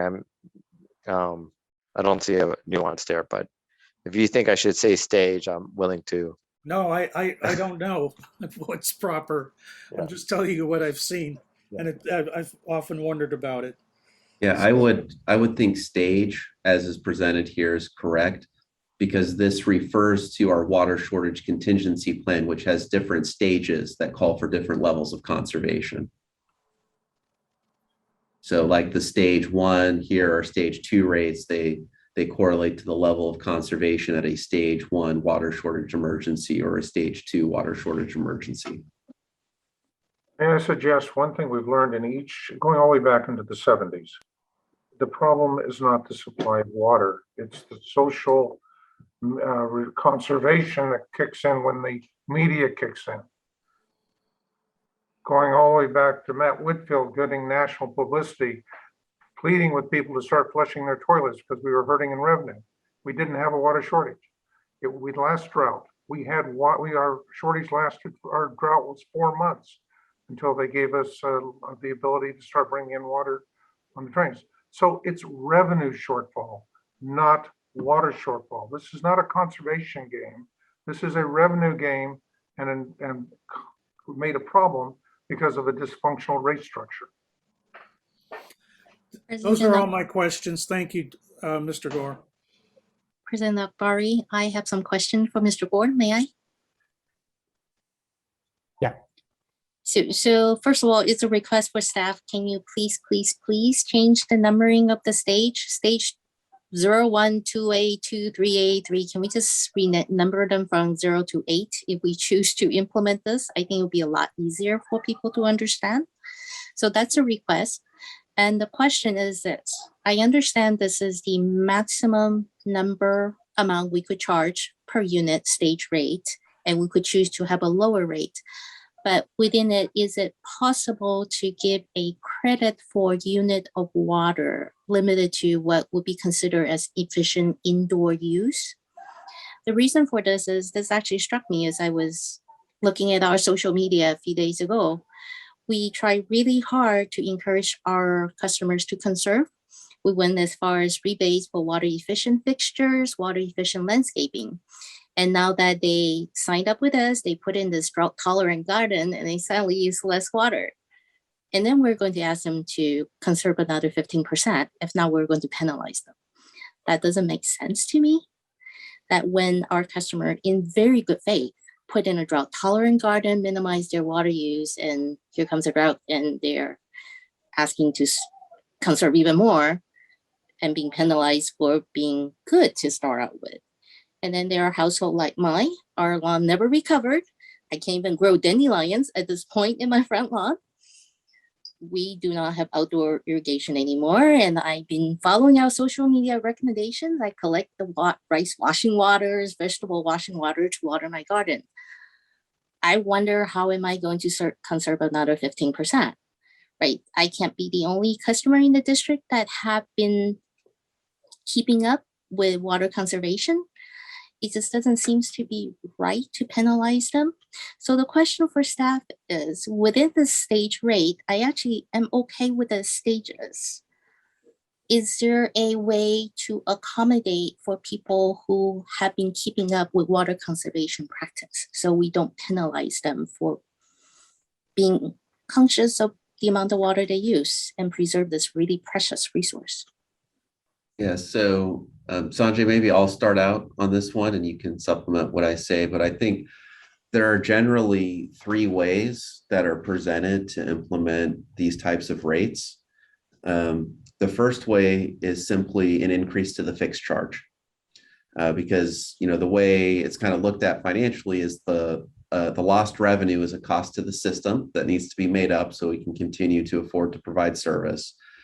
So kind of the most reliable way to make up that revenue would be simply an increase to fixed charges. And there are agencies that implement stage rates as an increase to the fixed charge. The next way, which would be kind of maybe the middle ground way, would be a per unit of water used fee, which is what we're presenting here. And so it's the same fee for all units used. People who use more water will pay more. People who use less water will pay less. Certainly, there is still the issue that if you are already conserving the maximum amount, you can't get lower, right? So you will see an increase in your bill.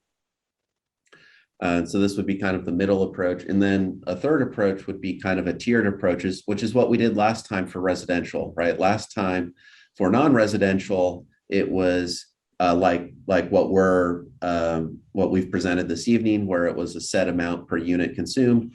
But on residential, it was tiered, where I think for your first 16 units, you didn't pay anything. And then you paid a smaller amount, I think, for units 16 through 31. And then for 32 plus, you paid a higher rate. And so that would be the third way to do it. It does reward your lowest consuming customers. But as you go from kind of the fixed approach to the uniform approach to the tiered approach, you also inject much more uncertainty into your ability to recover the money.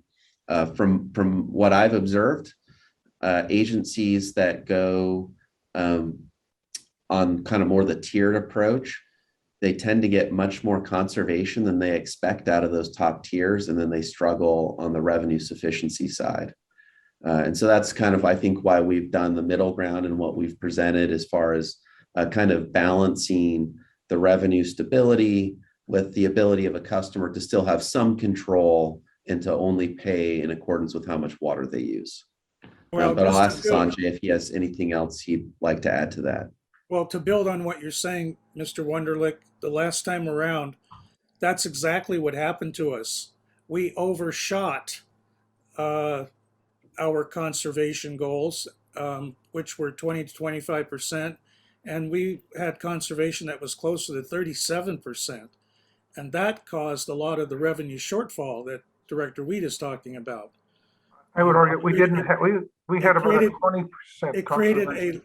sorry, John, it created a lot of volatility on our revenue. We were, with the implementation of the tiered rate approach, it exacerbated our revenue situation back then. Well, I think our numbers are a little bit off there if we go back and look at them, but the key point was it was revenue driven, and we kept having to adjust for it as the dollar amount that we lost grew to $60 million. But for our adjusting the service charge a couple of years before that and raising it to the 100% increase, we would have had an $80 million shortfall that had to come out of our hide. I definitely understand the need for rate stability, but there is just something that doesn't sit right with me when we tell our customer, hey, these are great things to conserve this wonderful resource we have called water, and they put in a drought tolerant garden, and the next drought comes around, we say, hey, we're turning around to penalize you for putting in this garden. It just doesn't sit right with me. Yeah, and I wouldn't really, I guess, think of it as penalizing them. They will pay less because they use less water. But another way to think of it is the cost of operating the water system hasn't gone down, and we have less units of water available to sell. That means each unit has to cost a little more. And I know we're going in circles a little bit on this. No, I actually know what you're saying, and you're correct, because overall, right, they use less water. In theory, they should pay less than if they did not put in the garden. That's Right. definitely true. Yeah. I understand that, but it's going to be a really hard thing to try to explain to someone who just look at their water bill saying, before the stage rate, I'm paying $100. After the stage rate, I'm paying $120. It's all because I have a drought tolerant garden. If I can put that one in, I could definitely cut down my water use more. So that's going to be a hard concept to explain, but I totally understand what you're saying, Mr. Wenderlich. No, I agree. We will, if we get to this, hopefully we don't get to this. Hopefully we have a nice wet winter and there's lots of snow in the mountains and lots of rain locally, and we don't get to this. But if we do, I agree that we will hear from customers. I've conserved as much as I can. This is penalizing me, and it will be difficult to explain that water is just more precious now because of the drought. And so all units consumed need to recognize that that water in general is more scarce. But we haven't gotten a chance to get back to Sanjay yet, so I didn't know if he had anything else he wanted to add. No, I think you summarized it really well, John. I mean, that's sort of the balancing act between revenue stability and affordability and signaling, and this is a policy. You have to figure out what makes sense for your community. Now, you've done a great job with AMI rolling that out. So that wasn't there before. So with that in place, and again, my apologies, I don't know where you are with the rollout of AMI, but I know you're doing it. I don't know if it's 100% yet, but as that gets rolled out, now customers know actually how to cut back by 20%. Before they didn't. Yeah, I just want to add to that. In terms of AMI rollout, we're only at the beginning stages right now. And so, if the drought progresses and we need to move to stage rates, we wouldn't be at a place where all of our customers would have access to that detailed information. Only a few, well, a smaller fraction. So we wouldn't have perfect information available to all of our customers, but we're certainly moving in that direction. And also with regard to the sentiment about, essentially the feeling that some folks may be penalized for having conserved so much already. I'll tell you that that's not unique to us. And, as an agency, we're down significantly in terms of overall water demands compared to where we were prior to the last drought. And should the state mandate a certain % reduction from our consumption levels, that's another thing that we struggle with too as an agency. So we'd kind of be in a similar place as the customer that you described, that trying to get to say another 15 or 20% of conservation is just going to be that much more difficult to do. So we'd be feeling it too. Question. I thought I'd remembered it correctly, and apparently I did. The last time we set a stage rate concept, it was a tiered stage rate, correct? Yes, that's correct. Okay, but we never put that in effect because this is something we did after the drought, correct? Oh, no. So the last time we actually imposed a stage rate on our customers, it was tiered. A couple of years ago when we implemented stage rates in the rate schedule, but we never actually imposed them because we didn't have a drought, it was a uniform rate, just like we're presenting again this evening. So this follows the same as the board last adopted, but was never implemented because there wasn't a drought during that period. Okay. I guess I don't have a whole lot of problem with the tiered stage rate. Obviously, it's a little harder to shoot for, but you know, I just think we adjust those other two tiers to meet our revenue demands. You start putting everything on the fixed charge, well, you know, we don't have some of our guests that we normally get, and Mr. Ramos is not here tonight. And I remember hearing him, you know, the put it on the fixed charge, he can't save that. But if we go to this, you know, whatever it's 16 point something or the 16 number, and then we build our tiers off of that, I'm perfectly willing to make those tiers higher if necessary to adjust for, let's say, massive amounts of savings from water, which we may very well need. I mean, we are in a drought. There's no question. The question is, what are we going to be next year? And this is what we're talking about. These are for next year. I could go with this alone. I'm okay with it, this alone. I like the concept of doing a tiered better, but you know, I mean, I'm willing to do this at a minimum. And I'm disappointed that we missed this. Partly my own fault. I didn't push for that. We did a rate, we didn't do a rate increase, or we put it off. And we lost that ability to keep this in the system. So if I'd say we just ensure, well, we got insurance that if the ratepayers conserve 25%, well, then guess what? That goes up to 25%. Is that going to help cover our cost of doing business? Because remember, I said, I firmly believe that a portion of our cost of doing business is in that commodity charge. It's not all in the fixed charge. It costs money to make that water to get it to our houses, and we pay for that reliability. So if these numbers work, then I'm perfectly fine with these. I would just like to offer this comment. We're going through our 218 process just like we did over 2 years ago.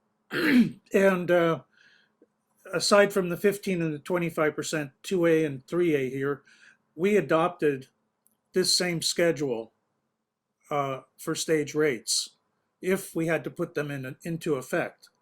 So the same 5 of us that voted on it 2 years ago, I don't see this as any different right now. I support the staff recommendation without any changes to it. Don't make it complicated. And this is only one part of our 218 notice. And I'm with you, Director Sathy. I'm with you. I agree. This is what we did a couple of years ago. We may have to institute it. We'll see. I agree. We did this before. I think it worked. Is it perfect? Maybe not. I support it completely. It's as written.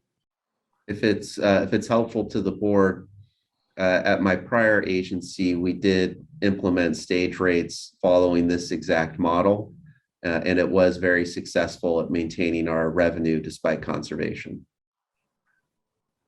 Can I ask, what is the current proposal to only have two-stage rates, the 15% and 25% reduction in water? Or No, the 60% is, and it's not really a reduction in water demand, which is it's a reduction in revenues. Yeah, so what was presented last month was stages 1, 2, 3, 4, 5, and 6, which are here again. And all we really wanted to do this evening was just inform the board that it's possible the state will come out with conservation mandates that do not align perfectly with those existing stages. Based on some of what we've heard, we think they may come out with a 15% mandate or a 25% mandate. So really all we were trying to do with this item this evening was just demonstrate to the board what that would look like should that be the direction the state moves in. I suggest would be far clearer and I think more transparent if we were to show the reductions in revenue and what it's going to require in rates to adjust to those reductions in revenue. And that'll be water sales. So we have a 25% reduction in water sales, not demand, or 50% or 60%. That's really, that would be a chart that would be far more open and transparent. Yeah, and we will absolutely show that chart when we go through the Prop 218 process. We will have a full report from Raftalis that will show all of the calculations that are behind this.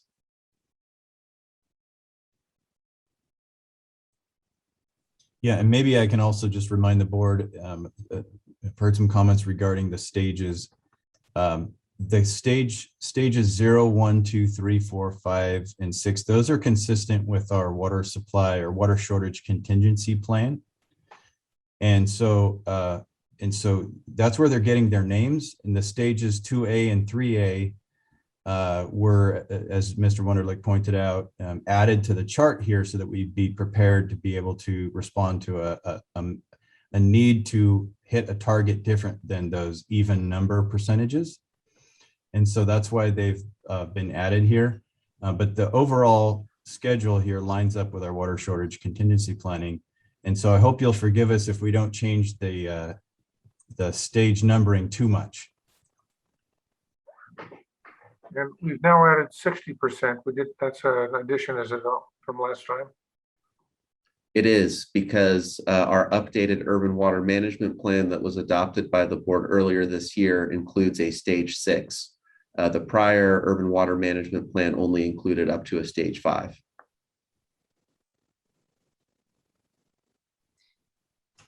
All right. I know. I just wanted to jump in and say that I'm comfortable with the staff's proposal on the stage rates here. Sorry, I didn't mean to cut you off, Director Wong. No, it's fine. I could actually live with it, but I think we will have a messaging issue that we need to deal with. I definitely understand that in a drought, a drop of water is much more precious and expensive. In terms of the numbering, can we call stage 2A stage 1A or 1.5? Something about 2A go before 2 is just driving me crazy. But yeah, that's we can absolutely work on that. I think the reason why we called it a 2A is because we would actually be in a stage 2 declared drought, but we would be seeking 15% conservation instead of 20. And so we would be in a stage 2. So we can work on what we call things and how it's ordered, but that was kind of the thinking behind that. I'm just going to say, I'll leave it up to you. Just make sure it is something that customers can understand, that 2A is actually better than 2. Right.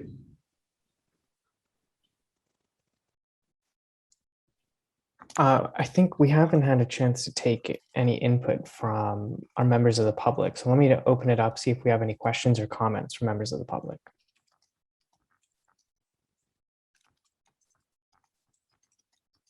Mr. Kennan.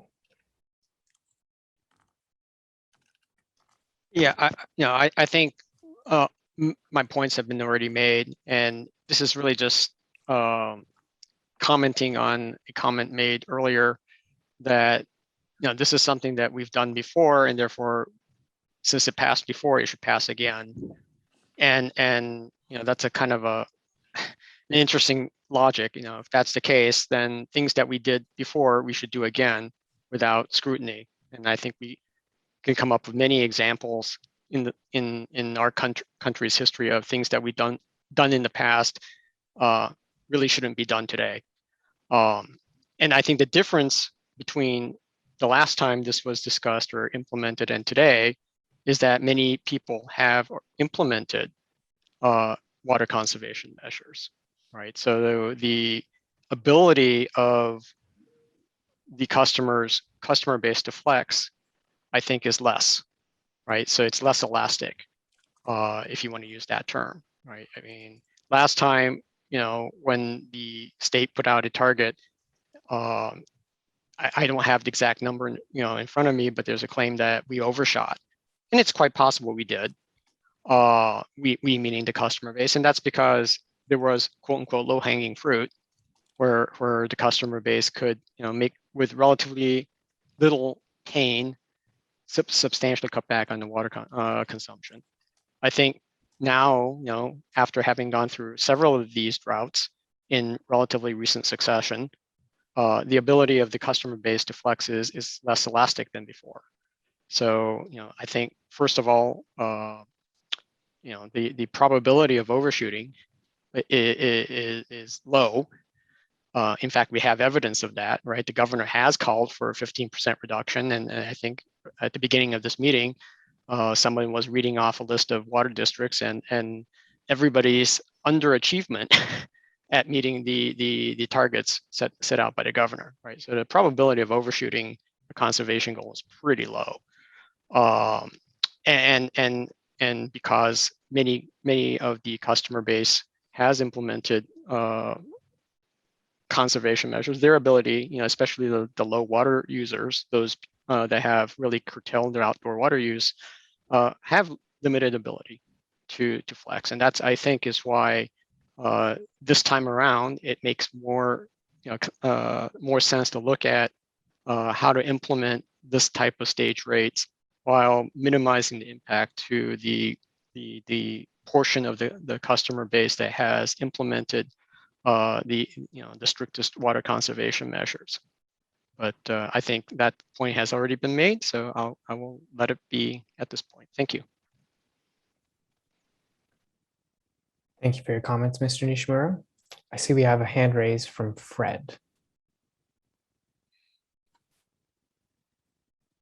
Looking at the slide there, it looks like if the consumption is reduced by a half, the rates double. So wouldn't the revenue be constant? Yes, I can take that. Yes, the revenue would be constant, which is generally how these stage rates are developed to maintain the same revenue. Yeah, I thought I heard a comment that that there would be a deficit with these stage rates. Yeah, so these do assume some modest savings in our water operations. So that's why at the 50%, you can see it's less than the base rate, because if it was a true maintaining the exact same revenue at 50% conservation, it would have to be the same, the 4.596. So there is some assumption of savings, but again, the majority of costs to operate the system are fixed. Thank you.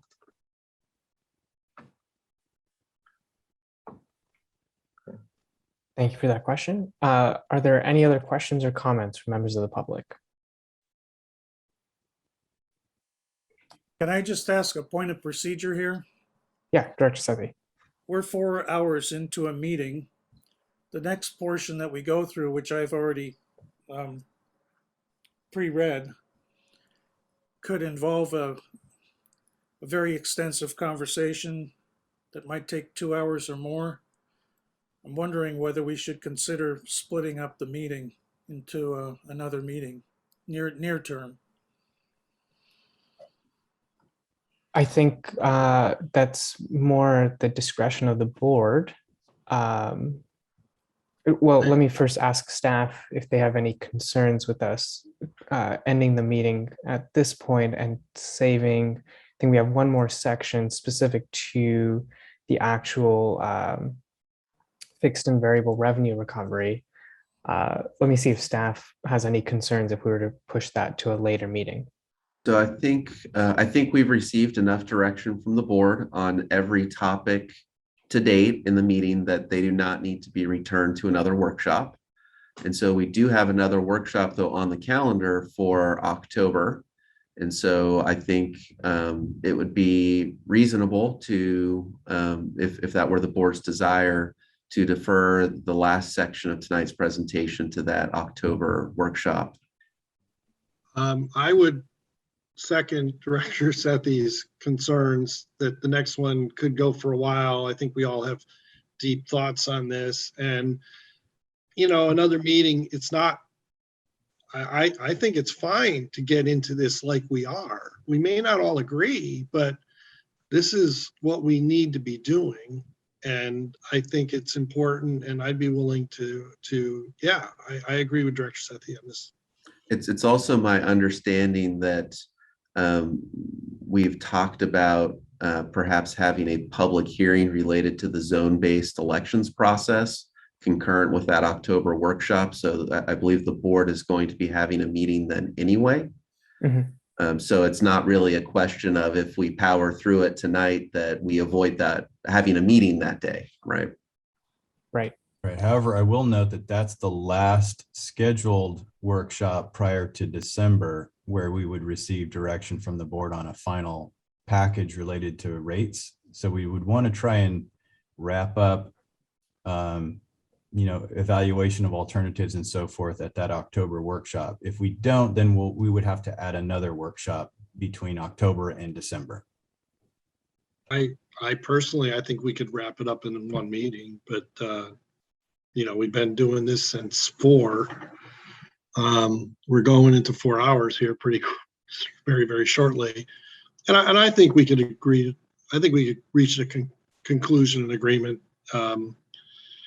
in the next meeting, depending, of course, on how long the other issue takes. But let me just poll directors Weed and Huang, see if they have any concerns with us moving to the next meeting or moving the next portion to the next meeting. I have no problem with moving it to another later meeting. I think there's a few issues that we need to discuss. So when we do get to the next meeting, we have to look at some of the options that are available to us. We now have created a water market, is in the process of being created, that we didn't have before.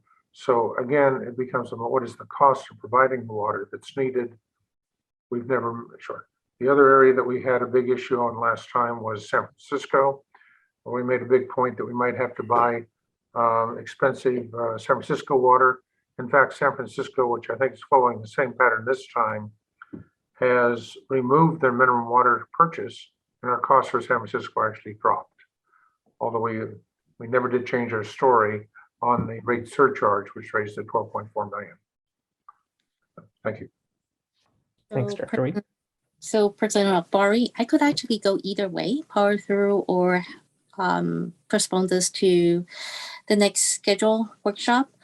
My only ask to staff is that, can you please take a look, take out your crystal ball and see how long it would take to go through the public meeting requirements, and realistically let us know, is it possible to combine this item with that potential schedule workshop? And if it's not, can you send us an email, let us know, perhaps we could schedule another day, either in October or early November, just so that we could wrap this up before the December meeting. Because I don't have a really good sense of how long the next the public hearing or public meeting would take. So that is the ask. That's a reasonable ask. And we do have someone here that's been through that process a few times, and I'll ask Mr. Miyake to chime in if it sounds like I'm going in the wrong direction. But I would say that it's likely that we'd be able to get through both of those topics. The first public hearing is mostly informational. And given that we have done a lot of work tonight and checked a number of boxes, received the direction that we need on the prior items related to rates. I think that the universe of topics that we'd be covering at the October financial workshop would be limited, so I think it's doable. But what I will probably do is ask Ms. Marcoux to work with the board to find a date just in case, following the October 28 date, just in case. So I do have a second ask, which is we do have quite a few members of the public attending the workshop today. And obviously we're not able to finish. So can I ask someone from the district reach out to these committee members, let them know that the date of the next workshop and how they could join us to continue this discussion? That really would be appreciated. If we have the contact information for folks that want to be specifically notified, we'll certainly do that. I don't know that Okay. we have contact information for everyone that's here. Okay. Well, maybe Do we you- can just suggest to members of the public, if you wish to be contacted with the meeting details for our next special board meeting on this topic, maybe just drop a chat to the host of today's meeting, and they can jot down your information. Yeah, and for the benefit of the members of the public, that meeting will be October 28th at 4 p.m. So we do know the time, the date and time. I believe it'll probably continue to be on Zoom. And so the link to attend would also be published with the meeting agenda and notice. Right. The October 28 board meeting is, or special board meeting has already been scheduled. That should be 4 o'clock on the 28th. It's just that the subsequent one that we'll be planning hasn't been established yet, but we'd be very happy to provide that tentative date to anyone interested. Are you going to have time certain for when the financial part going to start? I think we have to have, and again, I'll ask Mr. Miyake to correct me, but I think we have to have time certain for the public hearing part. Right. And then probably not time certain for the financial workshop part, which would be subject to how long it takes us to move through the public hearing part. Now, just make it clear that you'll be a two-parter and which one will come first. That would be great, because I don't want our customers to come in, want to talk finance with us and rate increase and end up talking about something totally different. Thank you. We'll make it clear on the meeting notice and agenda that there are two distinct items. Correct. And then I'll coordinate with the staff. I don't think that there's a legal requirement to have a time certain for the public hearing. We've always put them at the beginning, generally as a courtesy, and say that they're going to start at the start of the meeting.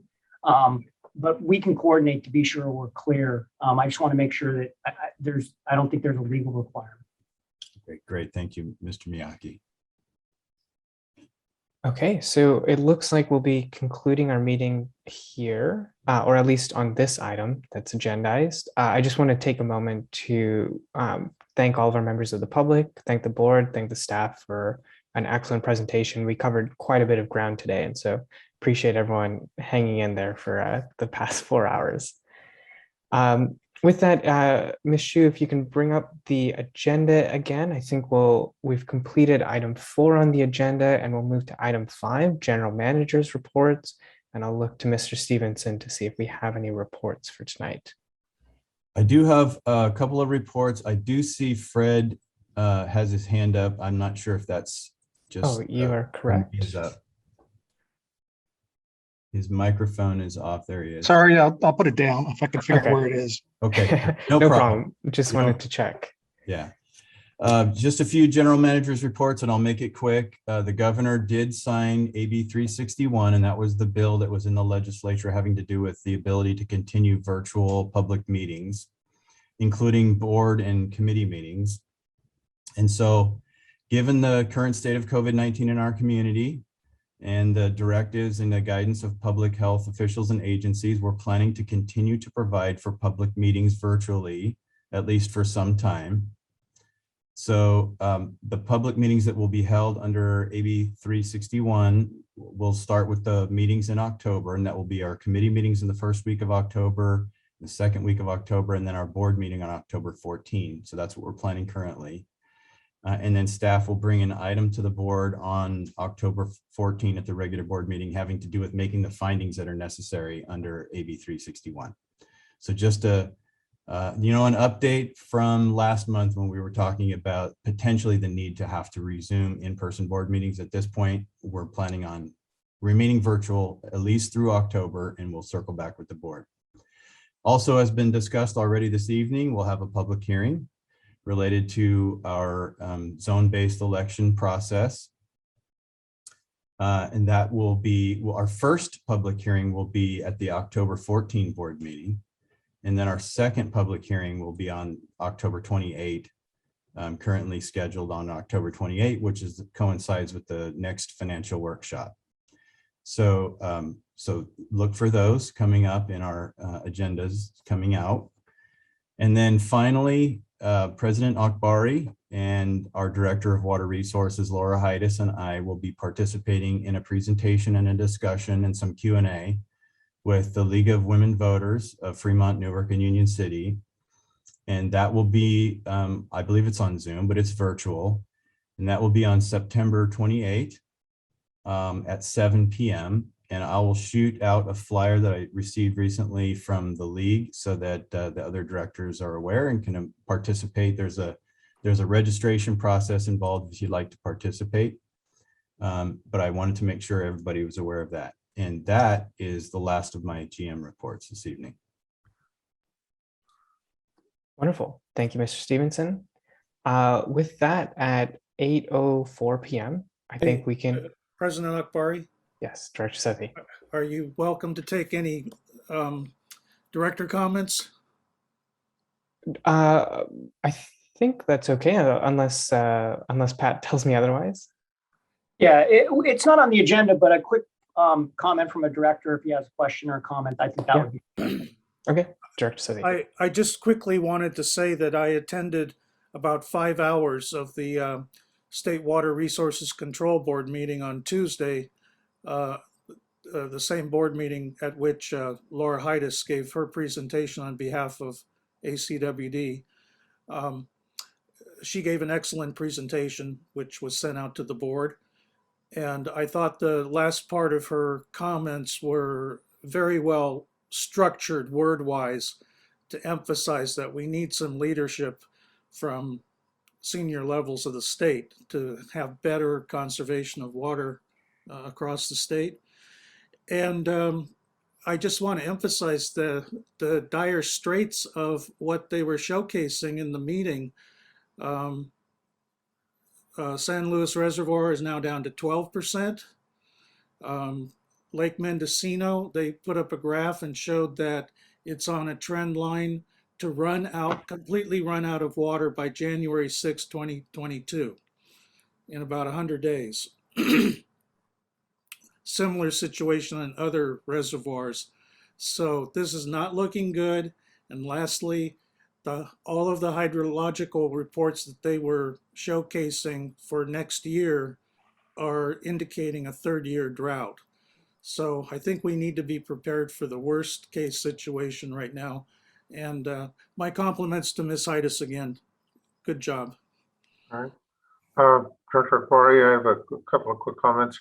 I observed the San Francisco workshop, the PUC workshop on alternative water supplies. I wrote a 2-page memo on to that in response as an individual. I'd ask that that be shared, copied Bosca and Ed Stevenson. I'd ask that that memo be shared with the board members. I just returned from a 3-night conference, 2 days, full days, on the Smart Water Summit, and also sent some references to some interesting state-of-the-art contracts that are currently being engaged with East Bay Mud. And since they're neighbors, we might see if it's worth our while to get involved. So those are my 2 points. Thank you. Thank you, Director Sethi and Director Weed. Let me just check if there's any other comments from Directors Gunther or Huang. All right. No comment. Great. Well, seeing none, it is 8:07, and we will adjourn tonight's meeting. Thank you, everybody, for joining us. Thank you. Thank you. Thank you. Good night, everybody. Thank you. Good night, everyone. Night. And welcome.